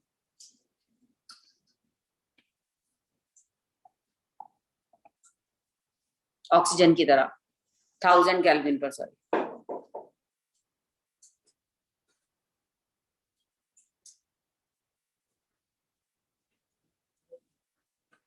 फोर 40 डिग्री पर पूरा लिक्विड 1000 केल्विन के अराउंड, ये मतलब 800 डिग्री के आसपास गैसियस ऑक्सीजन की तरह H2 मॉलिक्यूल में चेंज हो गया।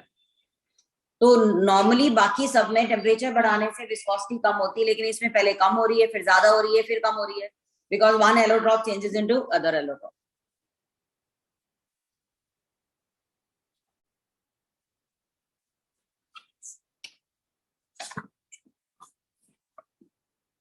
निर्मल एक पेन देना जरा।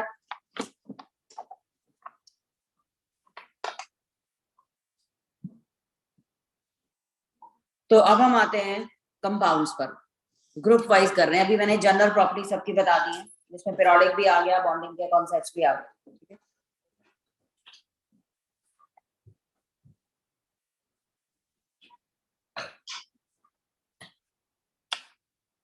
तुम्हारे इसमें कंपाउंड्स इकट्ठे दे रखे हैं, पर मैं ग्रुप वाइज बता रही हूँ तुम्हें, ठीक है। हाँ जी, तो अब नाइट्रोजन फैमिली पे आ जाते हैं, कंपाउंड्स ऑफ नाइट्रोजन फैमिली।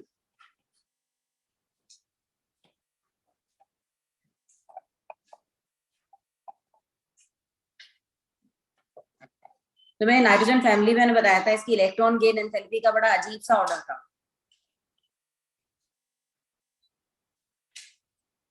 जिसमें नाइट्रोजन की प्लस थी, बाकी सबकी नेगेटिव थी। इसकी -60 किलो जूल है, आर्सेनिक की -77, एंटीमनी की -101 और बिस्मथ की -97। तो बड़ा इरेगुलर ऑर्डर है इलेक्ट्रॉन गेन एंथैल्पी का।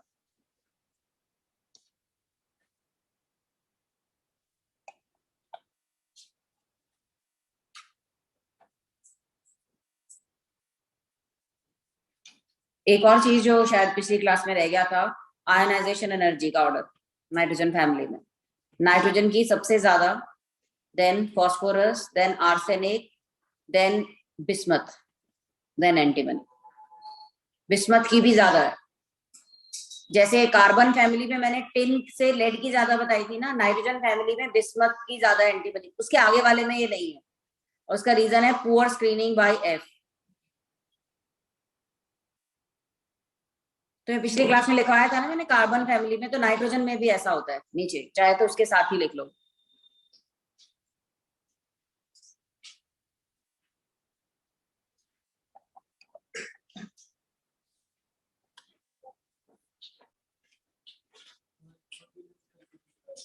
इलेक्ट्रॉन गेन एंथैल्पी की वैल्यूज है किलो जूल में, जो बड़ी अनयूजुअल सी है। बाकी सब में तो सेकेंड एलिमेंट की हाईएस्ट बताते हैं ना एक ग्रुप के अंदर, पर इसमें नाइट्रोजन फैमिली में ऐसा नहीं है। एक तो वैसे ही कल ऑर्डर बताया था, उसमें कहाँ पीछे जाके चला गया था नाइट्रोजन। नाइट्रोजन की इसमें पॉजिटिव है, बाकी सबकी नेगेटिव है, सबसे ज्यादा नेगेटिव एंटीमनी की है। तो कोई ऑर्डर नहीं है इसमें इलेक्ट्रॉन गेन एंथैल्पी का नाइट्रोजन फैमिली में, राइट। अब क्वेश्चन है हमारा that bond length in N2 is 1.09 angstrom, but in P4 it is 2.21 angstrom. Why? अभी अभी बताया मैंने तुम्हें।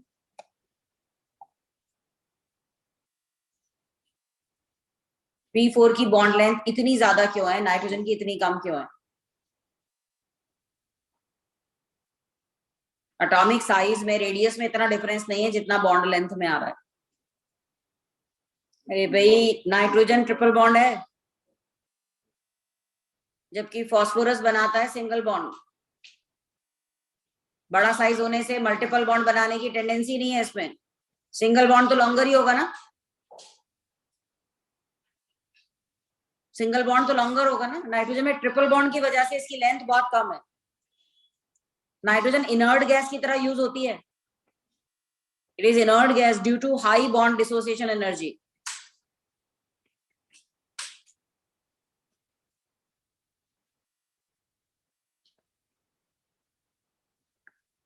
Due to high bond dissociation energy 900 something इतने के बराबर होती है इसकी bond energy. It's very high.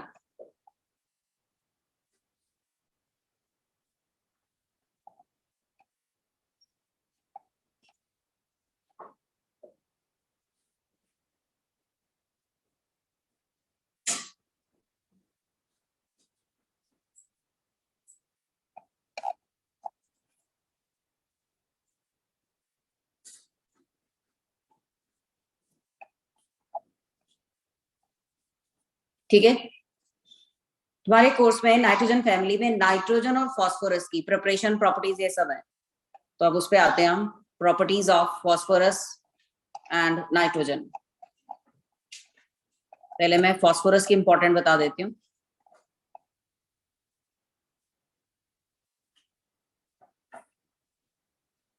इसका एक सेकेंड,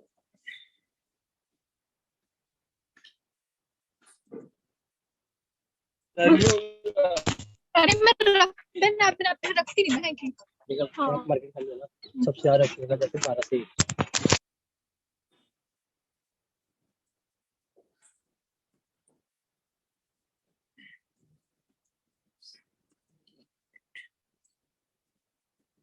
तो मैं कंपाउंड वाइज ही करवा रही हूँ जिस तरह से उनके सिलेबस में दिया हुआ है, क्योंकि हमें बोर्ड में तो करना नहीं ना। वैसे इनऑर्गेनिक तुम्हें याद कम रहती है, तुम्हें करवा मैं वही रही हूँ जो तुम्हें याद रह सके, एक्स्ट्रा करवा नहीं रही हूँ मैं, जो आती भी नहीं है। पहले तो बोर्ड के हिसाब से भी करनी पड़ती थी ना मैं।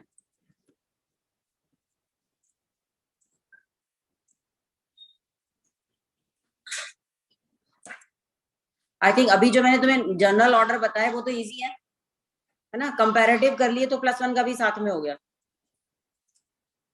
तो इसकी रीडिंग लगाना जरूरी है, एक रीडिंग तो जरूरी लगानी ही पड़ेगी। हाँ जी, सबसे पहले नाइट्रोजन करते हैं, इसको फाउल एयर कहते हैं।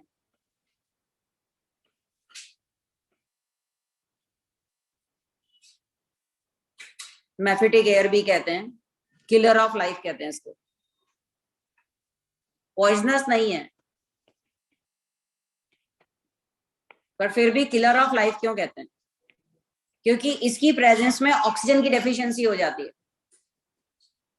नाइट्रोजन अगर मिक्सचर में हो तो इनहेल होने पर क्वांटिटी उतनी हम लेंगे, लेकिन उसमें ऑक्सीजन कंटेंट कम हो जाएंगे, तो ऑक्सीजन की डेफिशिएंसी हो जाती है, इसलिए इसको किलर ऑफ लाइफ कहते हैं। अब इसका सेपरेट कहां से करते हैं? एक्सट्रैक्शन क्या है? मेन सोर्स, इंडस्ट्रियल सोर्स है एयर। एयर में नाइट्रोजन नियरली आई थिंक 79% जो है वो नाइट्रोजन है, बाकी इसमें ऑक्सीजन है। आई थिंक इतनी होती है ना, 79 और 21% ऑक्सीजन होती है। हाँ, तो एयर में से नाइट्रोजन को सेपरेट करने के लिए हम करते हैं liquefaction. Liquefaction of air, air को लिक्विड में चेंज कर लिया, फिर उसका डिस्टिलेशन किया, then it is distilled. Fractional distillation करेंगे, फ्रैक्शनल डिस्टिलेशन करेंगे,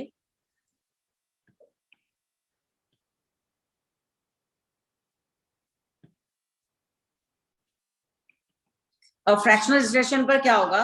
nitrogen distilled out first, liquid nitrogen, इसका 77 केल्विन है boiling temperature, distilled first.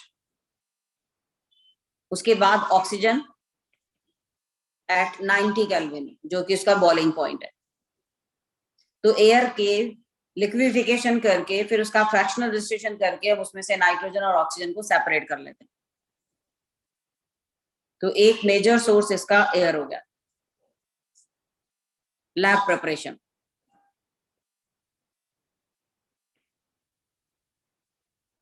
Lab में इसको अमोनियम क्लोराइड और सोडियम नाइट्राइट को हीट करके बनाते हैं। कैसे? पहली रिएक्शन डबल डिस्प्लेसमेंट है, अमोनियम नाइट्राइट प्लस NaCl बना, और अमोनियम नाइट्राइट हीटिंग पर वाटर लूज कर देगा, बच क्या जाएगा? N2, inert gas N2। बहुत बार पूछी गई है रिएक्शन भी। तो लैब प्रिपरेशन में अमोनियम क्लोराइड और सोडियम नाइट्राइट के मिक्सचर को हीट करके बनाते हैं।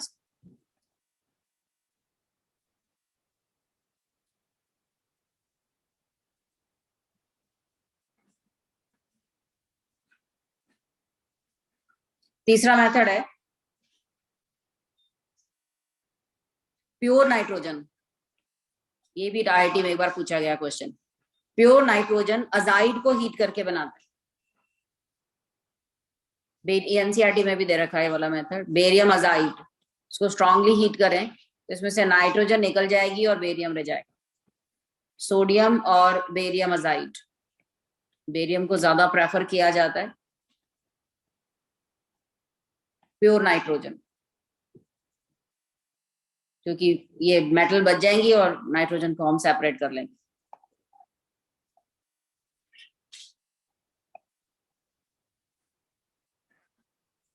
ये 3 इंपॉर्टेंट मेथड आ गए।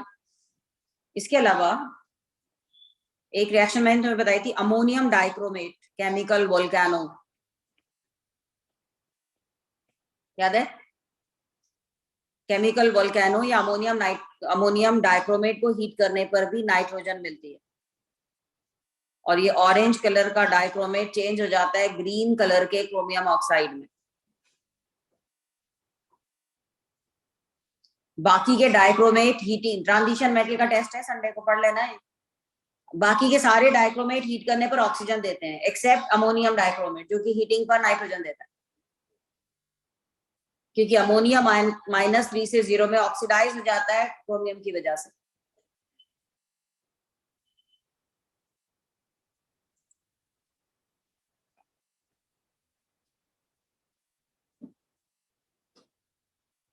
दिस रिएक्शन इज काफी एक्सोथर्मिक रिएक्शन है, इसीलिए इसको केमिकल वोल्केनो भी कहते हैं।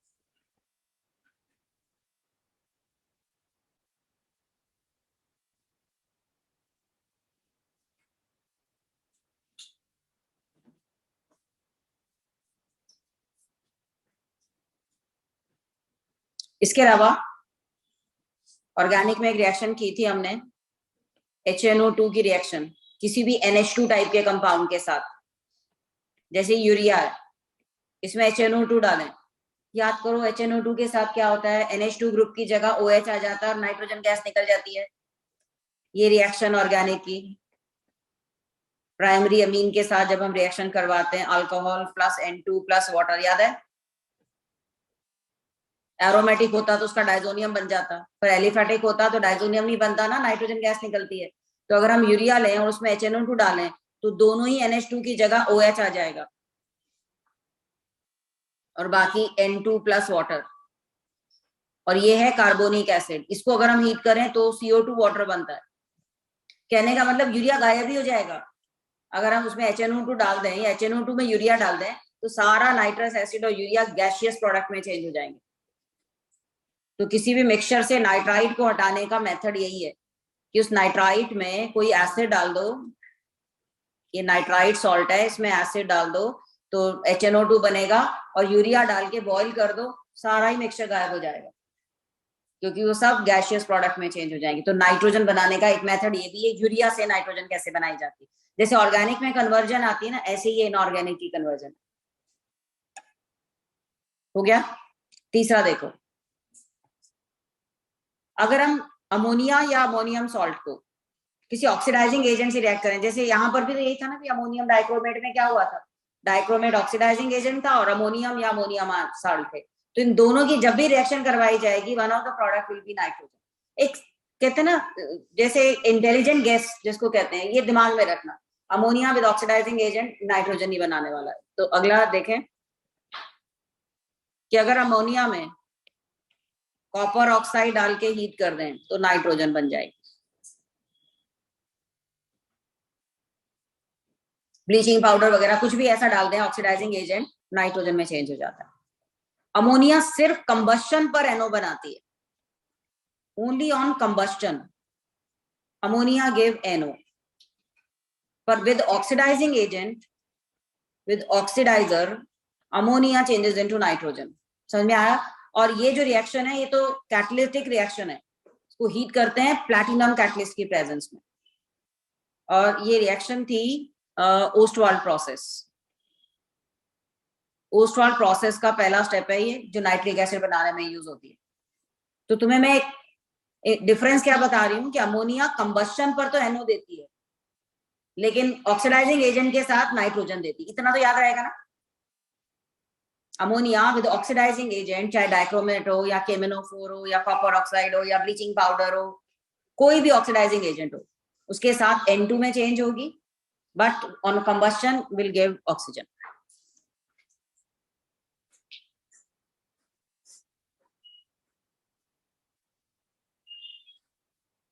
प्लांट्स भी नाइट्रोजन फिक्सेशन करते हैं।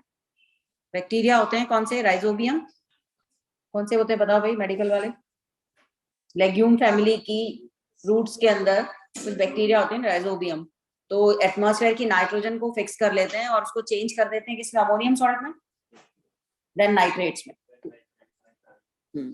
तो प्लांट जो है वो नाइट्रेट वगैरह को एब्जॉर्ब कर सकते हैं। तो नाइट्रोजन फिक्सेशन भी होता है, nitrogen fixation by plants. Legume family में राइजोबियम बैक्टीरिया नाइट्रोजन को अमोनियम आयन में चेंज कर देते हैं।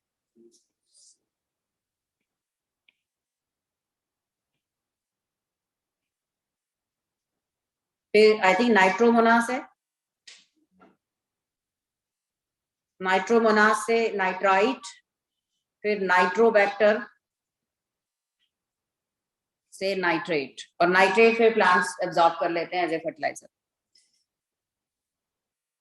तो एयर की नाइट्रोजन भी फिक्स हो जाती है इस तरह से बैक्टीरियल प्रोसेस से। वैसे तो अदरवाइज तो नाइट्रोजन क्या इनर्ट है, टेस्टलेस है, ऑर्डरलेस है,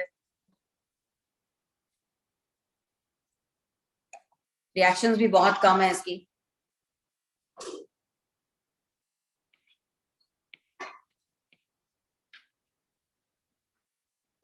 N2 plus O2,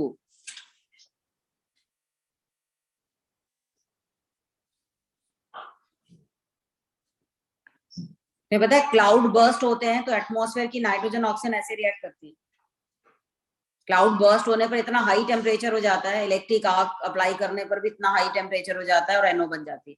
ये भी प्रोसेस है बर्कलैंड-हाइट प्रोसेस।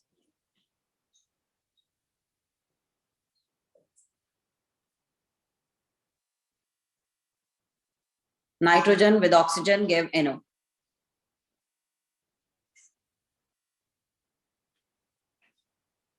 अभी मैंने इससे पहले एक ओस्टवाल प्रोसेस बताई थी, वहां भी NO बनी थी। वो किससे बनी थी? अमोनिया से। यही याद रखना है, ammonia plus O2 gives NO, that is Ostwald process. Nitrogen और ऑक्सीजन एयर की कंबाइन हो जाए और एसिड रेन के लिए रिस्पॉन्सिबल ये रिएक्शन होती है। जो क्लाउड बर्स्टिंग पर NO बनता है तब यही रिएक्शन होती है, क्योंकि ये NO आगे ऑक्सीडाइज हो जाता है NO2 में, और NO2 वाटर में डिसॉल्व होकर nitrous acid plus nitric acid बनाती है, और नाइट्रस एसिड फिर एयर में ऑक्सीडाइज होकर NO प्लस नाइट्रिक एसिड दे देता है।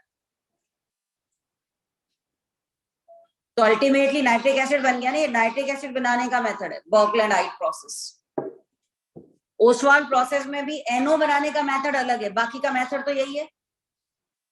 ये पता चला how to prepare nitric acid from NO। NO बनाने के दो मेथड हैं, एक अमोनिया का ऑक्सीडेशन और दूसरा नाइट्रोजन ऑक्सीजन की रिएक्शन।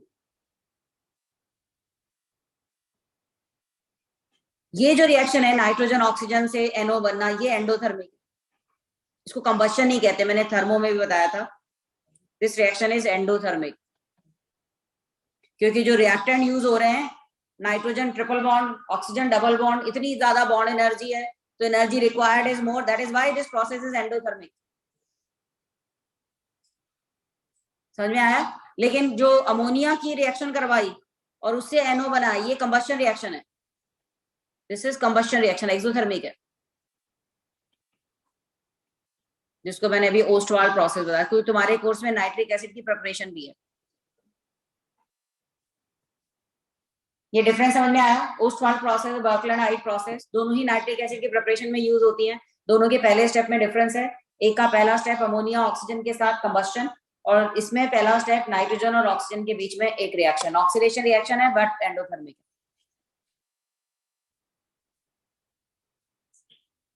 ठीक है।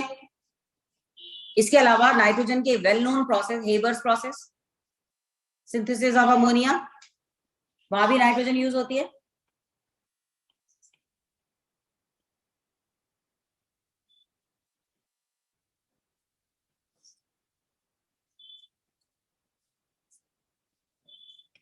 Haber's process, synthesis of ammonia, industrial preparation of ammonia.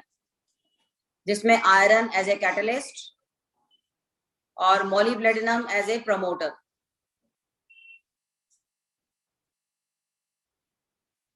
Reaction का टेम्परेचर काफी ज्यादा रखना पड़ता है, हालांकि हीट रिलीज हो रही है फिर भी, बिकॉज इसकी एक्टिवेशन एनर्जी ज्यादा, इनर्ट गैस नाइट्रोजन यूज हो रही है ना, इसकी एक्टिवेशन एनर्जी ज्यादा है, तो इतना टेम्परेचर तो मेंटेन करना ही पड़ेगा। हाँ, इससे ज्यादा कर देंगे तो रिएक्शन रिवर्स डायरेक्शन में जाएगी। अब इस रिएक्शन को ध्यान से देखें, प्रेशर का इफेक्ट इस पे क्या होगा। प्रेशर इंक्रीज करने पर, वॉल्यूम कम करने पर रिएक्शन उस तरफ जाती है जहां laser number of mole. Lee Chatelier principal, increase in pressure will shift the equilibrium towards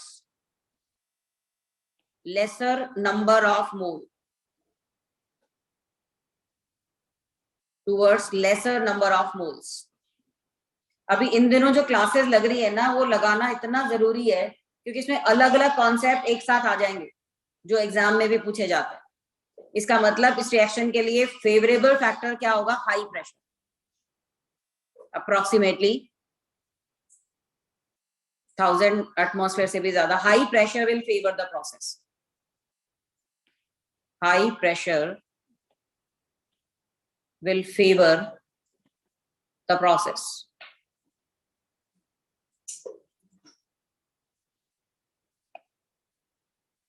इसके अलावा जितने भी ग्रुप 2 के मेटल्स हैं, all react with nitrogen to give ionic nitride. Next लिखें, ऑल ग्रुप 2 मेटल एंड इसके अलावा aluminium and lithium react with nitrogen to form ionic nitride। Aluminium nitrogen के साथ एल्यूमिनियम नाइट्राइड बनाएगा, बातें नहीं भाई। ग्रुप 2 के मेटल सारे ही नाइट्रोजन के साथ रिएक्ट करेंगे, सॉरी Mg3N2। इवन अगर हम मैग्नीशियम को एयर में बर्न करें तो ये ऑक्साइड के साथ साथ नाइट्राइड भी बनाएगा, क्योंकि ये दोनों से ही रिएक्ट कर जाएगा। समझ में आया? ये प्रॉपर्टी सारे ग्रुप 2 मेटल्स की है। ग्रुप 1 में ऐसा लिथियम करता है कि लिथियम एयर में बर्न करने पर ऑक्साइड और नाइट्राइड दोनों बनाता है।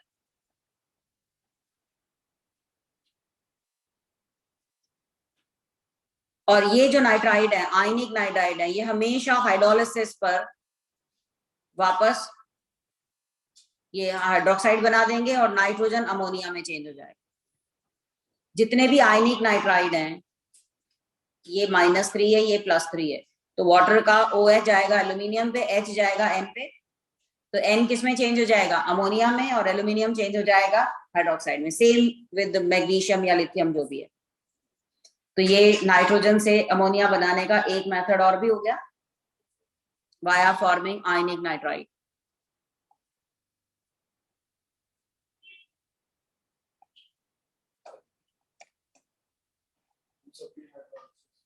सबकी hydrolysis, all ionic nitride on hydrolysis give ammonia.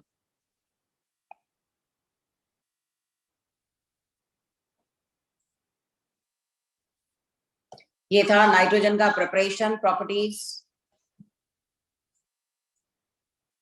Uses.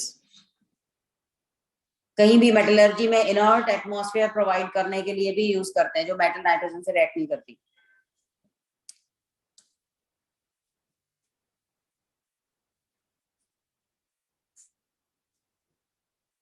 Right? अब दूसरा एलिमेंट जो तुम्हारे कोर्स में है इस फैमिली का, वो है फास्फोरस। चले आगे। Extraction of phosphorus. फास्फोरस के बहुत सारे इंपॉर्टेंट ओर्स हैं, फास्फोराइट, कैल्शियम फॉस्फेट को कहते हैं, बोन्स का मेजर पार्ट है कैल्शियम फॉस्फेट। फ्लोरप्टाइट, मैंने तुम्हें बताया था मेटलर्जी में एप्टाइट्स क्या होते हैं, ये डबल सॉल्ट होते हैं, फॉस्फेट और फ्लोराइड, उसके हैलाइड के। फ्लोरप्टाइट है तो CaF2 होगा, क्लोरप्टाइट है तो कैल्शियम क्लोराइड हो जाएगा, और एप्टाइट इस फैमिली के मेंबर्स हैं। और इन्हीं से ये फास्फोरस को एक्सट्रैक्ट किया जाता है। जो ओल्ड प्रोसेस है फास्फोरस के एक्सट्रैक्शन का कैल्शियम फॉस्फेट से, उसे हम क्या करते हैं, कैल्शियम फॉस्फेट में सल्फ्यूरिक एसिड डालते हैं, डिस्प्लेसमेंट होगा, कैल्शियम सल्फेट और फॉस्फोरिक एसिड बनेगा, फिर फॉस्फोरिक एसिड को हीट करेंगे, इसमें से वाटर निकल जाएगा, मेटा फॉस्फोरिक एसिड बनेगा। तुम्हें मैंने बताया था ना, किसी भी एसिड में से वाटर निकलने के बाद जो नया एसिड बनता है उसको मेटा कहते हैं, मेटा फॉस्फोरिक एसिड बनेगा, और मेटा फॉस्फोरिक एसिड को रिडक्शन करवाएंगे कार्बन से, तो P4 बन जाएगा।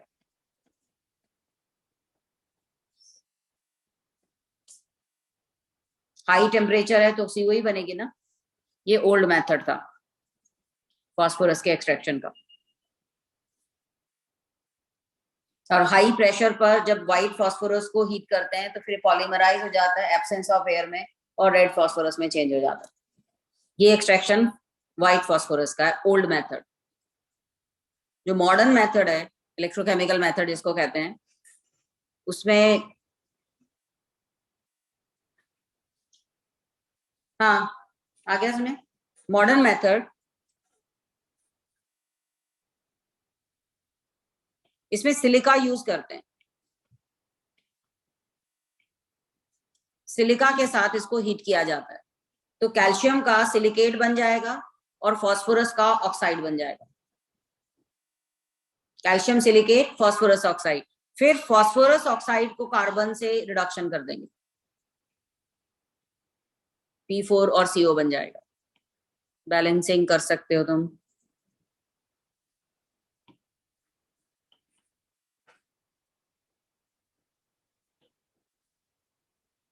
इसको 2 से मल्टीप्लाई कर दो, ये पूरी इक्वेशन बन गई।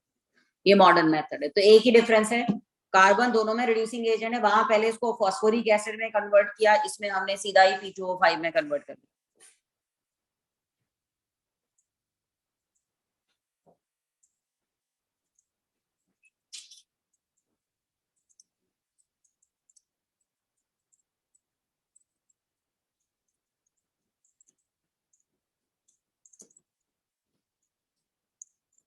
रिएक्शन देखें व्हाइट फास्फोरस की,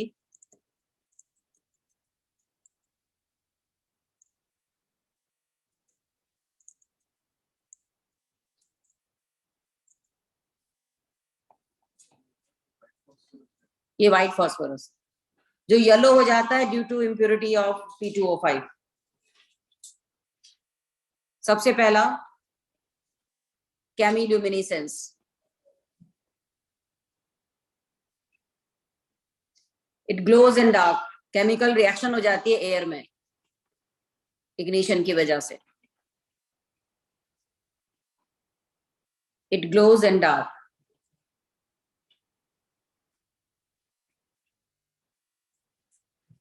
मॉइस्ट एयर के साथ रिएक्ट करके लाइट सी निकलती है बाहर, वो इस रिएक्शन की वजह से, कंबस्शन की वजह से।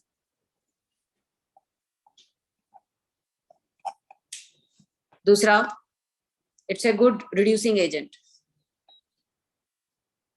Act as reducing agent. एक चीज याद रखिएगा, फास्फोरस या इसका कोई भी कंपाउंड जिसके पीछे अस लगा हुआ है ना, वो सब reducing agent. Phosphorous acid, metaphosphorous acid, phosphorus oxide, अस वाले जितने भी है ना, सब reducing agent. It act as a reducing agent. जैसे ये टॉलरेंस रिएजेंट या कॉपर सल्फेट को रिड्यूस कर देता है। कॉपर सल्फेट के साथ दो तरह की रिएक्शन है, अगर हीटिंग नहीं कर रहे हैं तब ये चेंज होता है Cu3P कॉपर फॉस्फाइड में, और ब्लैक हो जाता है। 0 से -3 स्टेट में आ गया ना, और H3PO3 एंड H2SO4 में। इसने कॉपर को +2 से +1 में क्या कर दिया, रिड्यूस, खुद को ऑक्सीडाइज भी किया H3PO3 में और कॉपर को रिड्यूस कर दिया। अगर हम P4 में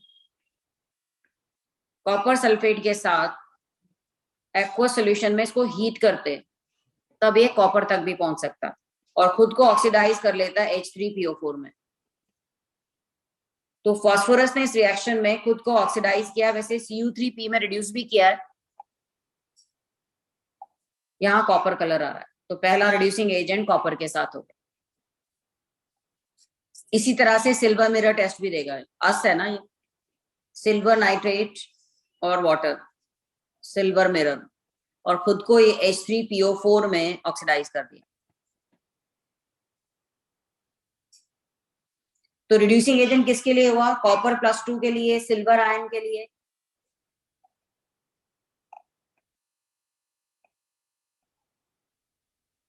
और एक रिएक्शन जो बहुत ही इंपॉर्टेंट है, तुमने पढ़ी भी होगी, बेस के साथ फास्फोरस की reaction, it disproportionate in presence of base. P4 disproportionate with base, redox में भी ये बैलेंसिंग में रिएक्शन करवाई थी। ये PH3 में रिड्यूस और सोडियम हाइपोफॉस्फाइड में ऑक्सीडाइज। इंपॉर्टेंट रिएक्शन फास्फोरस की।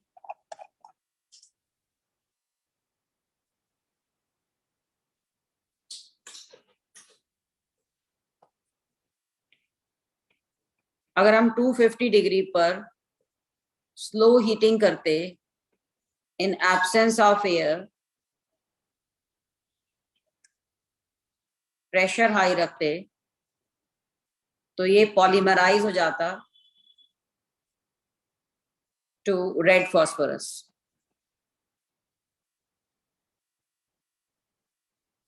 जो कि नॉन टॉक्सिक भी है, नॉन रिएक्टिव भी है, इनर्ट है, वाटर में डिजॉल्व नहीं होता, किसी नॉन पोलर ऑर्गेनिक सॉल्वेंट में डिजॉल्व नहीं होता।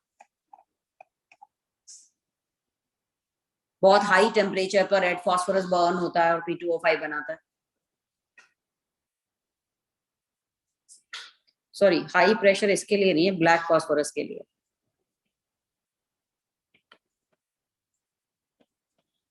हीटिंग एट हाई प्रेशर पर ये ब्लैक फास्फोरस बनाता है, लेयर्स बन जाती हैं।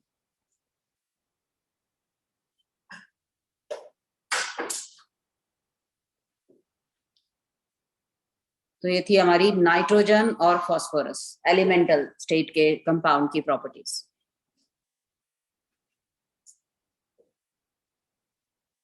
वाटर से इसकी कोई रिएक्शन नहीं है, लेकिन बेस की प्रेजेंस में रिएक्ट किया ना।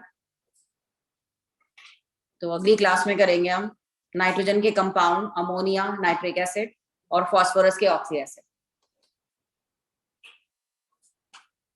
इसके सिलेबस होगा ना तुम्हारे पास, अभी जेई का सिलेबस है,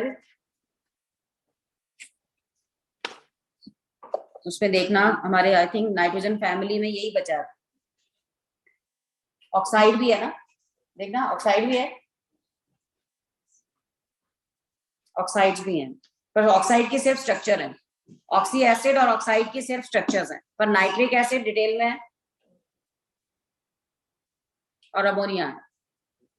तो अब हम कंपाउंड्स पे आएंगे, समझ रहे हो नहीं? क्योंकि तुम्हारी जो बुकलेट तुम्हें मिली है उसमें नाइट्रोजन फैमिली में सारी डिटेल शुरू की होगी, पर मैंने वो तुम्हारी शुरू में बता दी टिप्स में, वहां सारे कवर हो चुके हैं, ठीक है ना।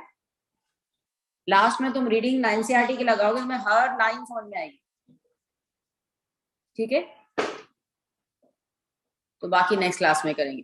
और प्लीज मेटलर्जी का टेस्ट डाल दिया गया है, असाइनमेंट तुम्हें मिली थी, इसमें अगर कोई डाउट हो पूछ लेना, क्योंकि इसमें जो फैक्ट है एज इट इज याद करना है, ठीक है ना। और संडे का टेस्ट है, वैसे लाजपत राय भवन में भी है टेस्ट, देना है तो दे देना।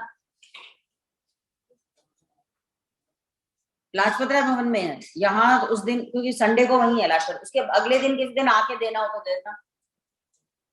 कोऑर्डिनेशन, ट्रांजिशन एंड मेटलर्जी का टेस्ट ऑनलाइन भी है, हाँ ऑफलाइन भी है, संडे को है। अच्छा, सैटरडे की क्लास तुम्हारी ऑनलाइन दूंगी मैं, ठीक है। सैटरडे की क्लास तुम्हारी ऑनलाइन है, बाकी मैसेज देख लिया करो, किस दिन ऑनलाइन है क्लास। और सैटरडे को जो टॉपिक होगा बहुत इंपॉर्टेंट है, ये याद रखना, ठीक है। पर मैसेज जरूर देख लेना, ऑनलाइन ऑफलाइन क्या है, मोस्टली ऑनलाइन होगी, लेकिन अगर ऑफलाइन भी है तो मैसेज आ जाएगा उस पर, ठीक है। कुछ पूछना है किसी को भी?